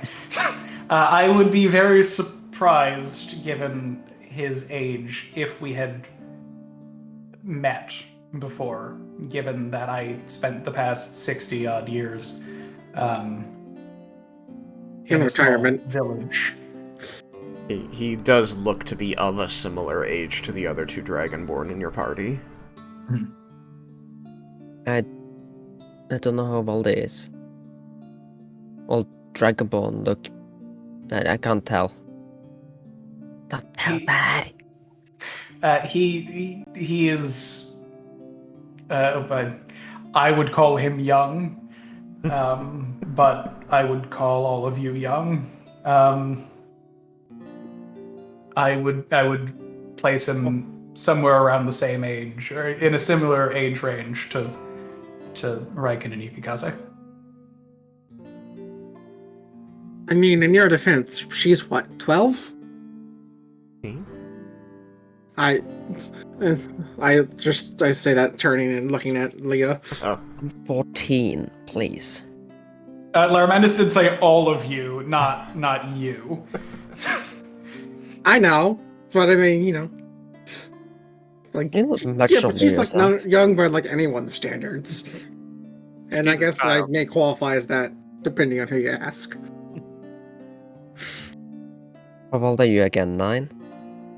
19. I forgot the one in front of that.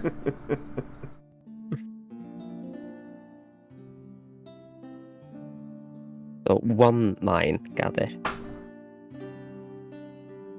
Were there any other questions about the nature of this place, or anything else that I can help regarding the information you would find here? Is there a reason you were looking at things regarding aberration? Perhaps I can enlighten you more than one of the books, or at least point you in the proper place. I was wondering if it was possible for me to get like a trinket or something that would protect me against the brain things in the future. Something to protect my mind from being invaded.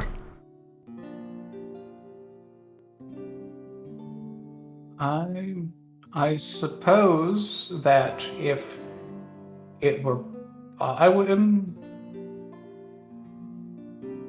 think that Nalia might be able to come up with something.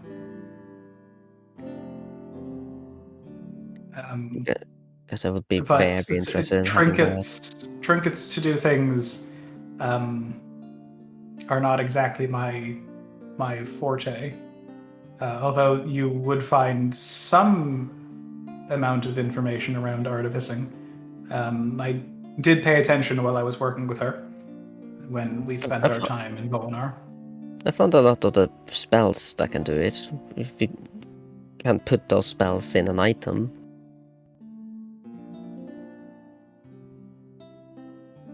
Which is why I think it would be possible. I don't know how efficiently I could perform that magic.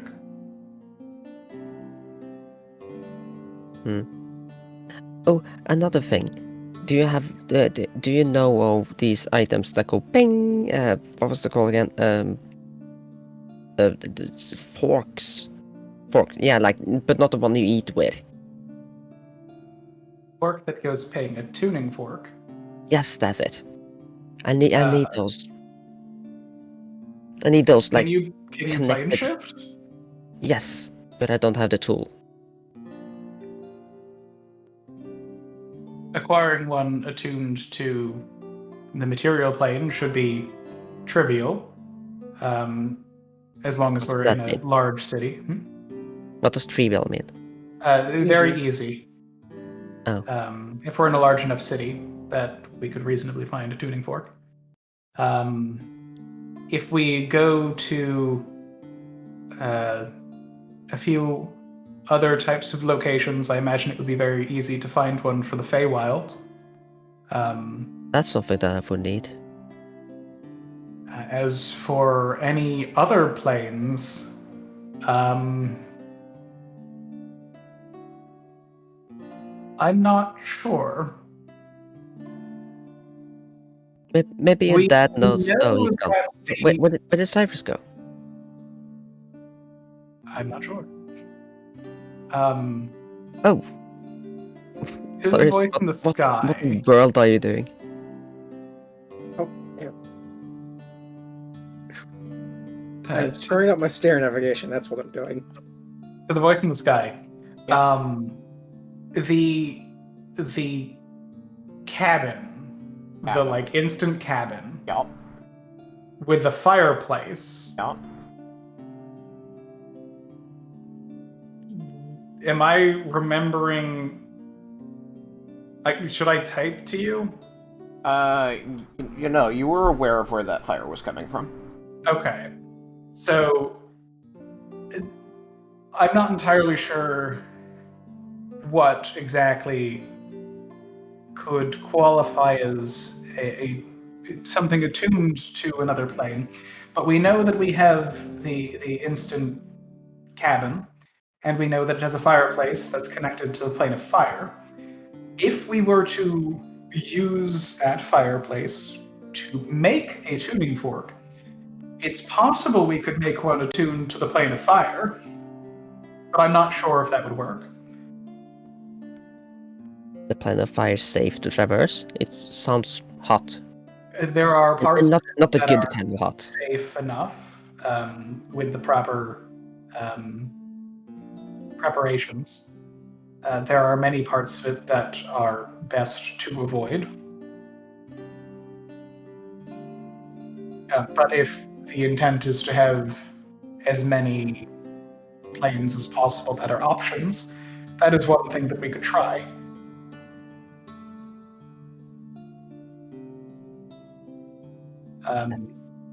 The water in the cabin comes from the plane of water, but I'm not sure how we could use that to.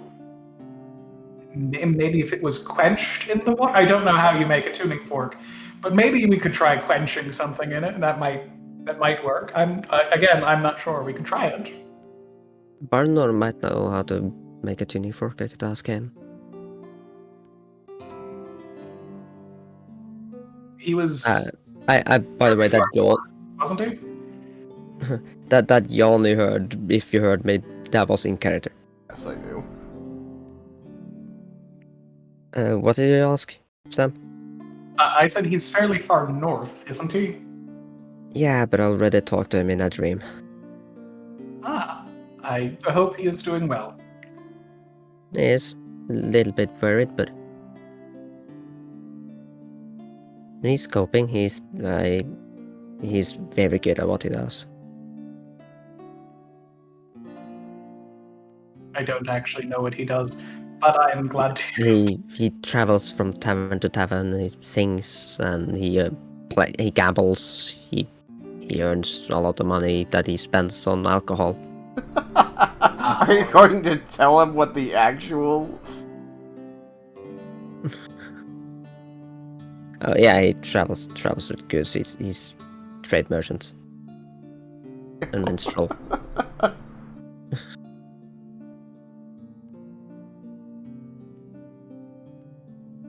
Like, are you trying to lie about what he does? Oh, I don't know, what's he do? He travels and drinks a lot and gambles a bunch too. I like that. It doesn't answer the spirit of the question, but it definitely answers the question.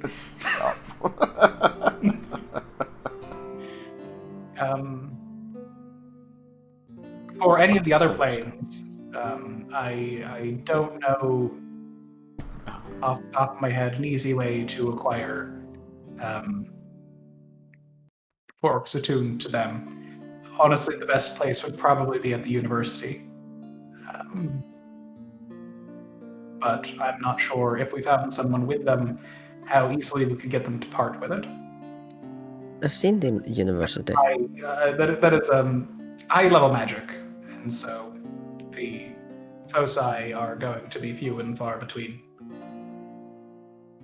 I don't know how well I would be able to find things in the university. It looked so big.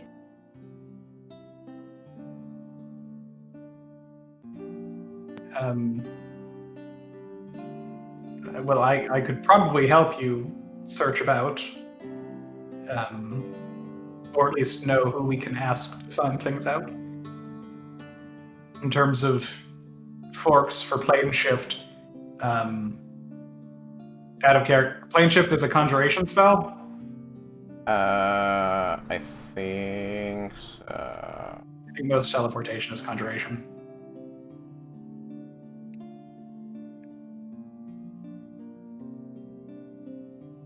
That's it.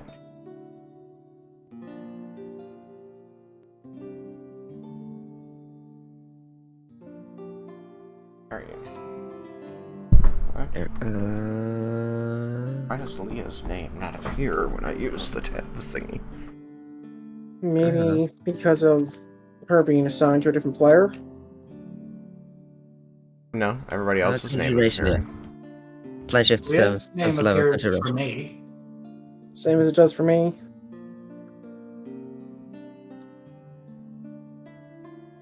But anyways, conjuration, yes. Yeah, it's for me I too. found it. We could start. Also, my name's With not people appearing on your in- screen either. We could start with people studying conjuration. I can think of a few people who should still be there if you wanted me to reach out, but I don't know when we'd be able to go to the university to really have a conversation with them and try and figure out what we could exchange for such a thing. Yeah, if we get a chance to go at all, like if we don't know what's gonna happen in the Underdark. Wish we could just stay here. It feels safer in here. As long as I get to keep my 7th level spell, we should be able to rest in this place whenever we want to. That's helpful. I should probably go. We should have rooms are mine. Any of the unoccupied ones, one of the servants can show you to one. Do you want to be able to see the garden, or do you wish to be on the other side? I think the garden sounds fine. Or wait, do that strange guy? Is that strange guy visible from the other side? No. I thought that there should be no windows looking out to avoid that feeling. Yeah, then I'd rather be where I cannot see the weird sky. That bothers me. It is the most intriguing thing. But one of the It kind of reminds me of the visions. It's disturbing.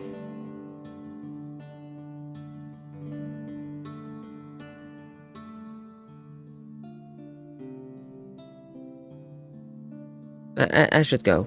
Good night. Okay. As you head away, Laramenus goes over to the table, and you see him open up the book that he had said his sister had written.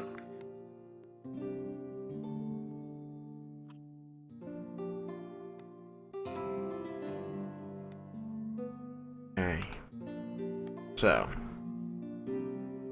there are people who went to sleep, people who had interesting adventures through the night. It was definitely handling, like, sometimes names don't appear, sometimes they do appear, sometimes I had one name appear wrong, and that was very confusing to me. I kept saying that Thala was Cyrus.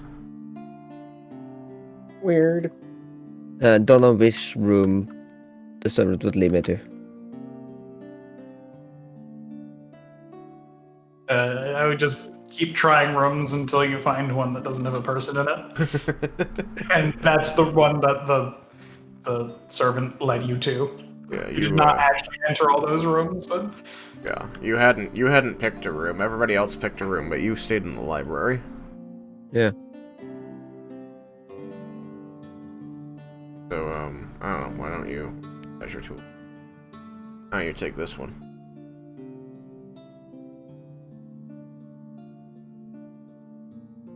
Over there? Yeah, the one you kicked in earlier that had no one in it.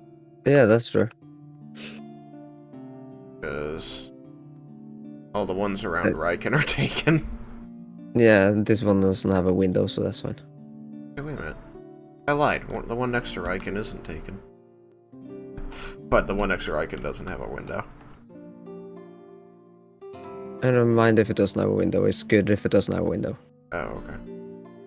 yeah, Leo was looking for one that didn't have a window to avoid being able to see the sky. Okay. Would near Raiken be something you might have asked a servant? Yeah, sure. Okay, then a servant would have led you. I will take you.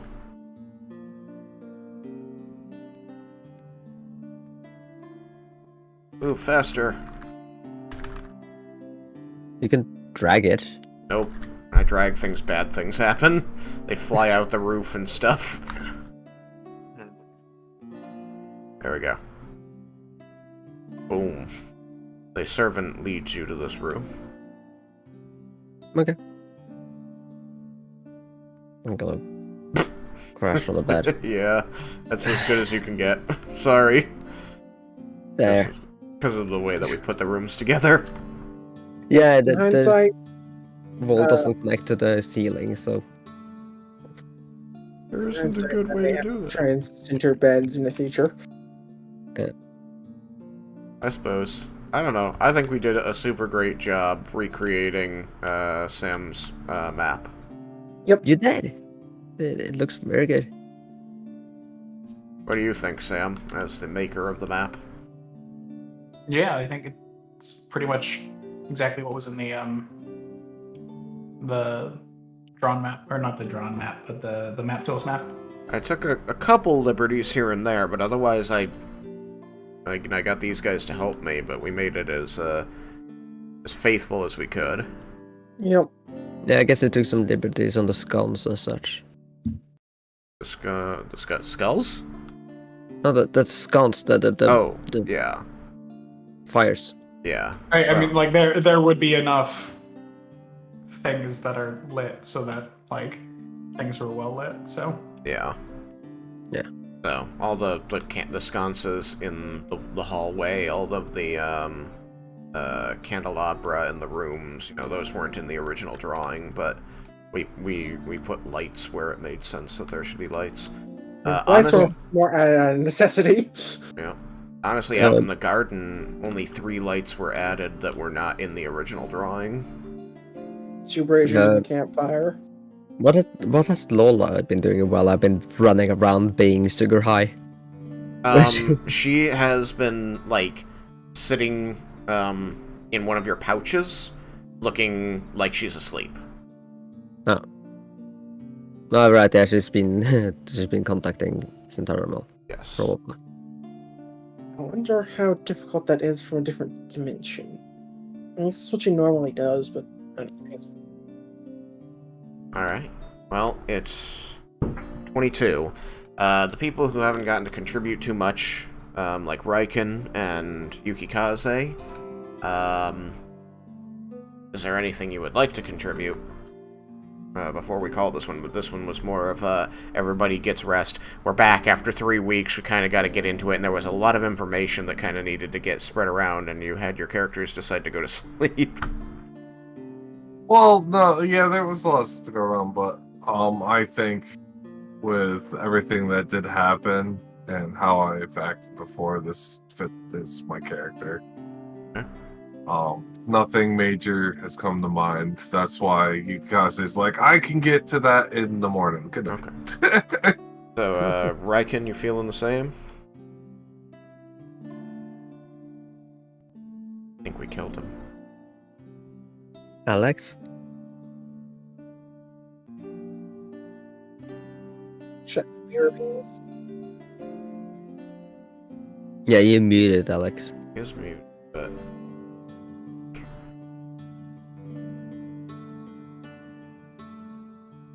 If we don't get a response soon, we can just start with him next week. Well, I were curious why he didn't comment on me talking about Dragonborn and such like that. Sounds like something Alex would have made a remark. Chimed in on. There you go. Alex? I'm here. Hi, Alex. So... Your character and their character, decided to go, sleep. Did you have anything that you wanted to, chime in on? No. No? Okay. Then I'm going to do one last scene for this recording with the last of our time. Leah, you're going to go find your bed, I believe. Yeah, I'm already in it. Okay. So you get in the bed, and you drift off.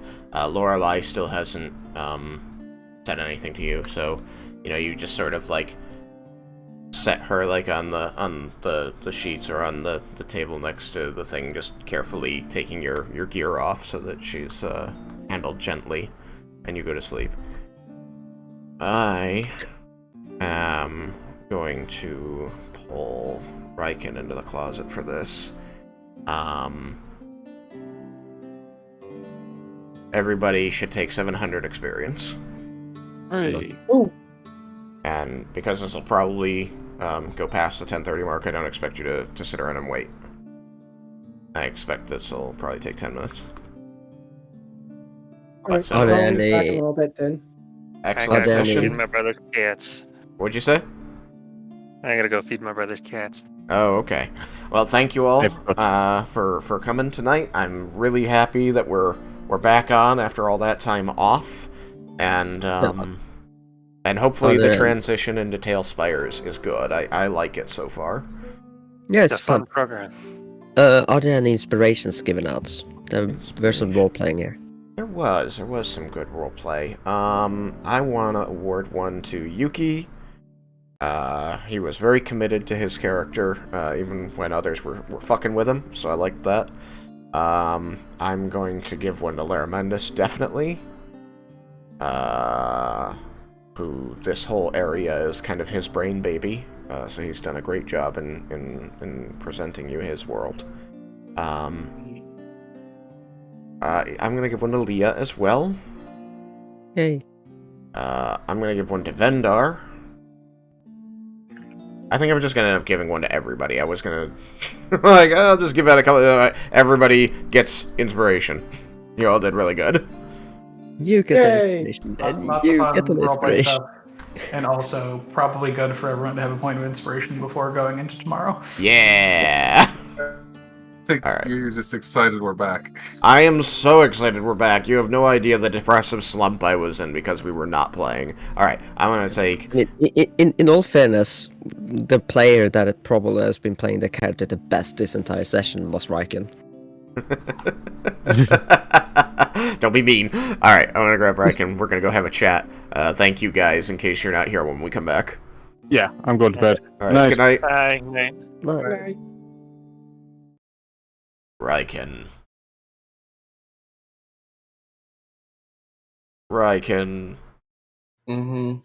You've always wanted to be in the closet. Yeah, this is a bit of a surprise. How's it feel? Does it still have that new closet smell, or does it smell too much like Leah? Like everybody else. It smells like everybody else. Alright. Well, I called you in here because you find yourself awoken in the midst of your comfortable sleep in the most comfortable bed you've slept in a long time. Like, it's like this thing was just dreamed up for comfort. And yet something still woke me up from it. Something woke you up. As you kind of open your eyes and realize you're no longer in your dream, you see the dark room around you. You recognize it.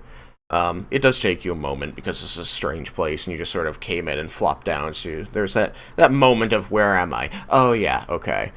But you immediately begin to feel the presence of someone else in the room. And this feeling of the presence of someone else in the room is accompanied by a soft glow that seems to be lightly illuminating things around you. And as you roll onto your side and sit up in bed, you notice that from the door, with the door which is closed, a figure seems to be walking towards you with this glistening aura around them of this greenish light. And you recognize the person walking towards you. You recognize them from their tall and wild antlers, from their here-seen legs. You can hear the clop of their hooves as they move towards you, bipedal. And you see Zentharamel walking towards you with his hands folded behind his back. And he seems to be eyeing you with those colorful fey eyes of his that seem to glow in the dark. And he crosses over to the side table that has the candelabra on it, and sort of leans against the wall and begins touching the wicks of the candles that are out. They all of a sudden come to life? They do.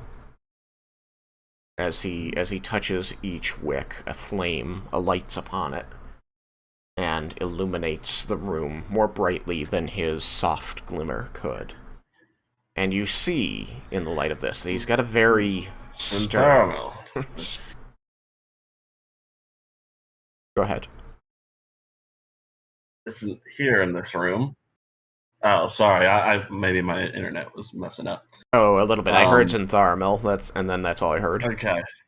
Okay, yeah, I was saying Zentharamel, this is odd. Leah isn't here in this room with me. I am aware. I will speak with her after we have spoken. My words now are for you, Raiken Lumos.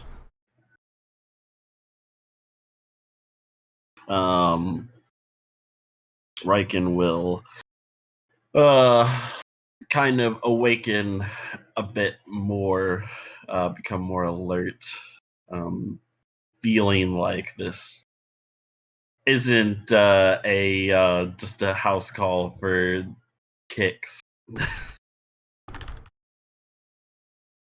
Yes, what is it that you need, Zentharamel? I need to understand. Tell me, Raiken. Do you consider yourself the material plane guardian for Leah?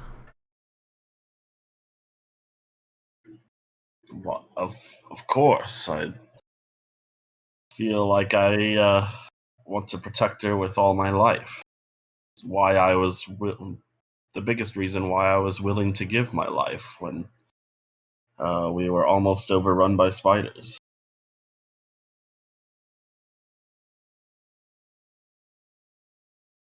And what do you think she would have done? after your passing?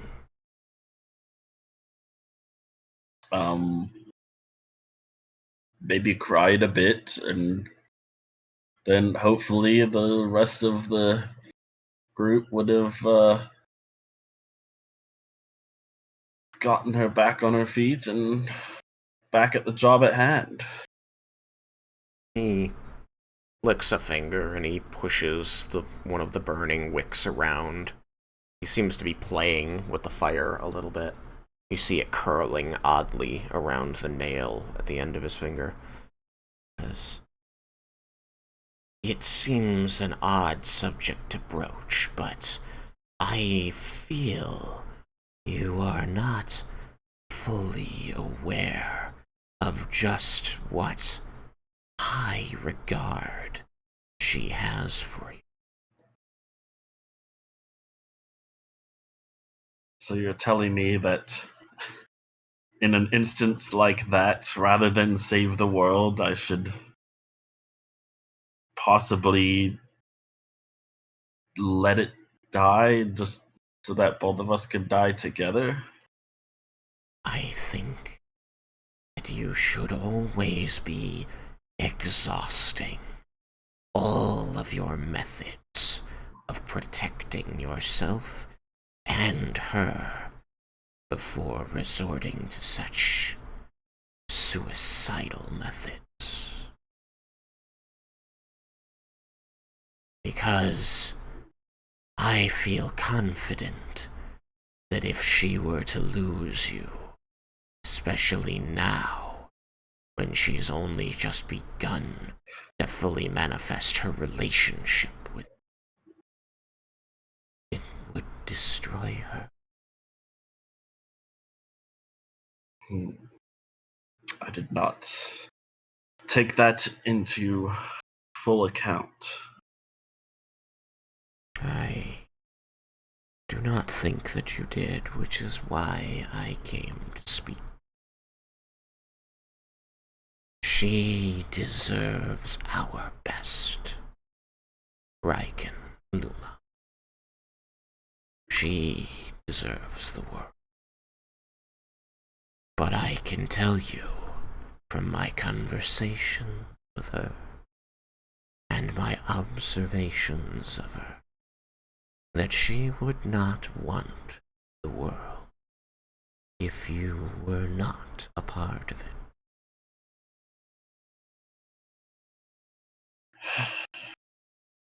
Very well. I will do my best to try any other option I can, but she must be aware that if it comes down to where there is no other option, I am going to give up my life so that she and the rest of the world may live on.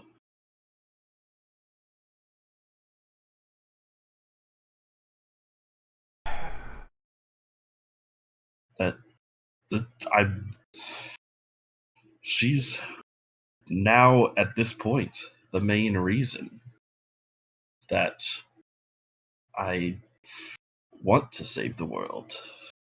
All my family is basically gone. My brother, who knows, might have just betrayed us. But she's You really believe here. that? Right now, I'm hoping not. I'm trying to stay on the positive side and say that that must be something else that we have not seen. But until then, I have to go in with caution until I actually get to hear from him what has been going on. It would be unfortunate if she had found her way into a family of traitors. I do hope that it turns out otherwise. For her sake. Well, it's not a family of traitors, it's one possible traitor. If you will not take my warning against killing yourself, then hear my advice for all other things concerning the one we both care so deeply about.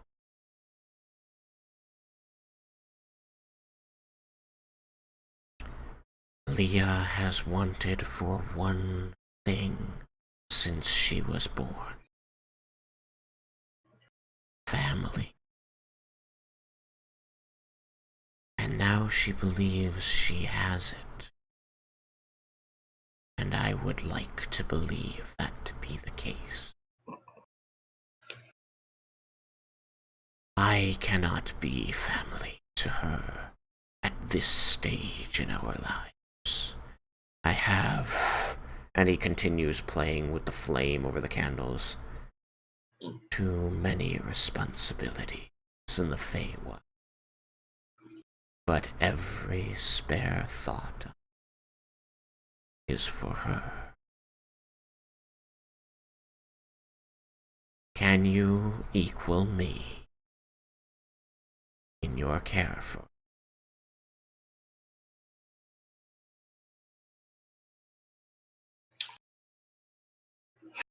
Can you be the father she already believes you to be?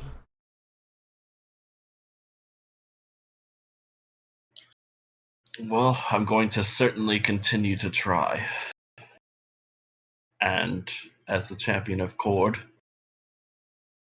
I plan on being successful when I try. You are a simple man. And while that is an offensive thing to say, I hope you take my meaning when I say, I believe you. I do not think you would attempt to deceive me. You have my word, Centeno. Your word is your bond. I do apologize that I had to come in such a threatening manner to you, but I worry greatly for our Leah.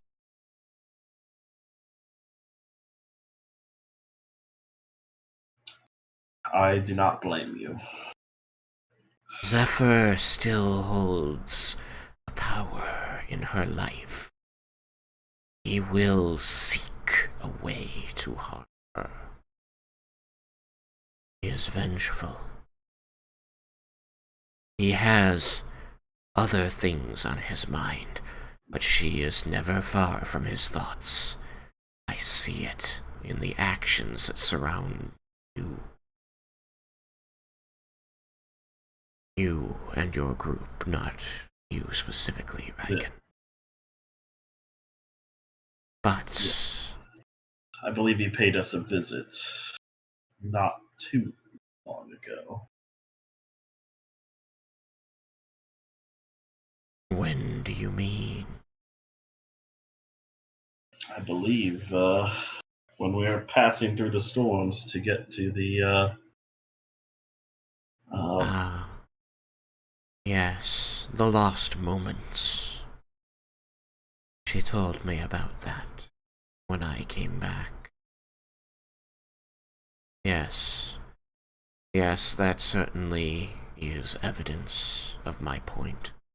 But Lorelei also informed me of the Zephyrites that tried to enter Umberlight. Zephyrites. Were you unaware? He has followers.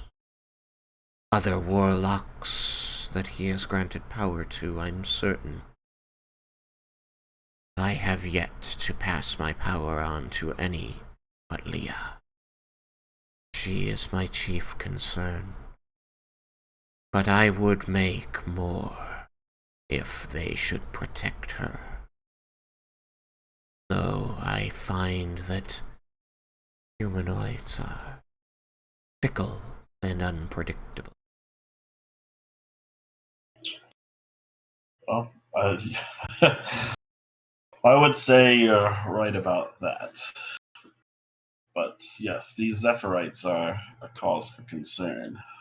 And I was not aware of them, but now that I am, sounds like I'll have to be extra on guard for any kind of surprise that may come across us from them. You must also be aware of another. A man from Leah's past whom she fears greatly. A man who once mistook her for a sorcerer and caused her great suffering.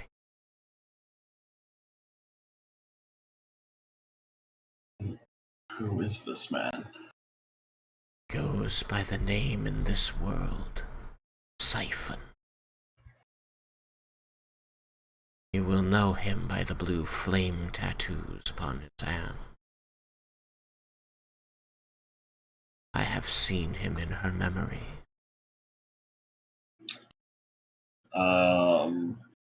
Out of character, I'm assuming this is the guy that took Leah and Cyrus. Has Cyrus said anything about Siphon before? I don't know how much they told you about what happened there. I'd have to go back and listen to the several episodes after that. Okay, well, But okay, I'll just figure it's new information. okay. Siphon. He is using the Zephyrite to find her.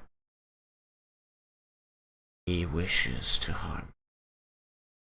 This I have seen. This does not sound like a good combination. So I ask you, the man she considers father, protect her as you swear. Show your devotion. Let her not fall prey to evil designs. Raiken will stand up for a second, put his hand on his chest, his arm across his chest, and then get down to one knee, and he will say, as the champion of Cord, in Theramel, you have my word that I will make sure that none of these evildoers or anything shall harm Leah. He steps away from the candle, and you see that the flame follows his fingers, and he steps up to you as you kneel before him, and he places his hand upon your left shoulder, and the flame transfers and it dances across. Though it doesn't seem to be catching you or burning, you seem to wear it as a halo over your shoulders, like a mantle of fire. He says, then, from here until she is forever safe, you are a knight of the court of Zintharamil, in addition to your other titles.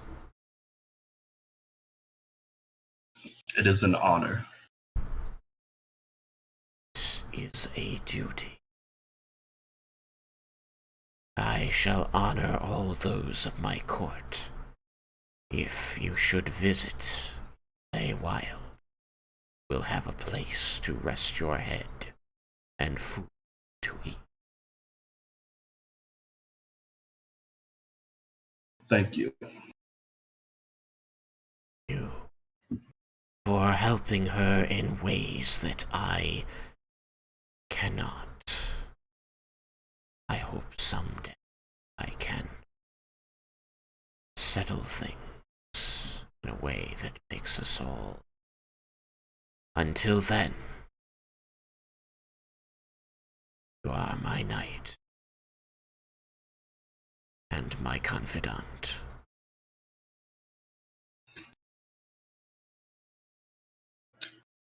Very well. Thank you, Thank Zinthar. Thank you for speaking with Raiken of House Lumos and Zintharamil.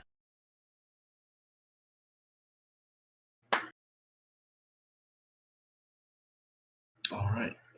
And you're going to see his image fade, and as it does, the fire that was dancing over your shoulders also fades away. The candle that he had lit fades out, as though the flame had never in fact been real.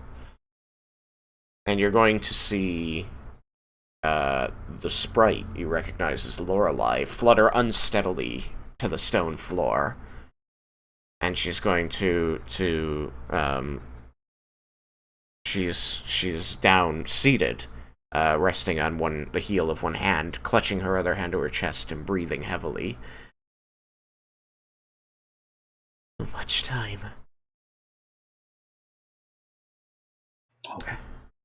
Lorelei, were you the one that brought Zinthar here? She, looks really annoyed at you for a moment, and she seems to take in a breath, like she's going to say something flippant, and then she kind of seems to catch she winces in pain and, moves her hand from her sternum, down to her lower ribs, and says, I am his vessel when he wishes to speak to people on this plane. I see. Well, thank you. I'm sorry that it was so much time. You couldn't have known. I didn't want you to know. But as you are now a knight of his court, like I am, then you will learn many things that you didn't know before. First, our duty is to make sure Leah remains safe and happy, because if she does not, we will lose Zintharamil. He will become an enemy of this world. The balance is delicate. That is very disconcerting. But Do not speak of it to the girl. I would never think of doing such a thing. I have tried all this time to disabuse him of his notions about this girl. But he's resolute, and he endangers himself and those of his court with his actions. The one good thing to come out of this is that now I know I can rely on you, and it doesn't all fall to me. And she's going to the strength is going to seem to go out of her, and she's going to fall completely prone on the floor, supine. Raiken is going to reach out his hand and try to catch her before she fully falls, on the ground. I know she was on the ground She's already, so small. You get your hand under her, and she barely covers two of your fingers with her upper torso and head. She seems to be asleep or unconscious now. She's still breathing raggedly, but more evenly than before. Okay. Raiken will take her and put her on his bed. Because for now, he won't be using it for a little bit with all the new stuff now that's flying in his head.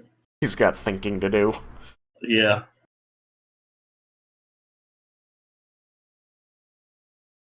Woo! Yay!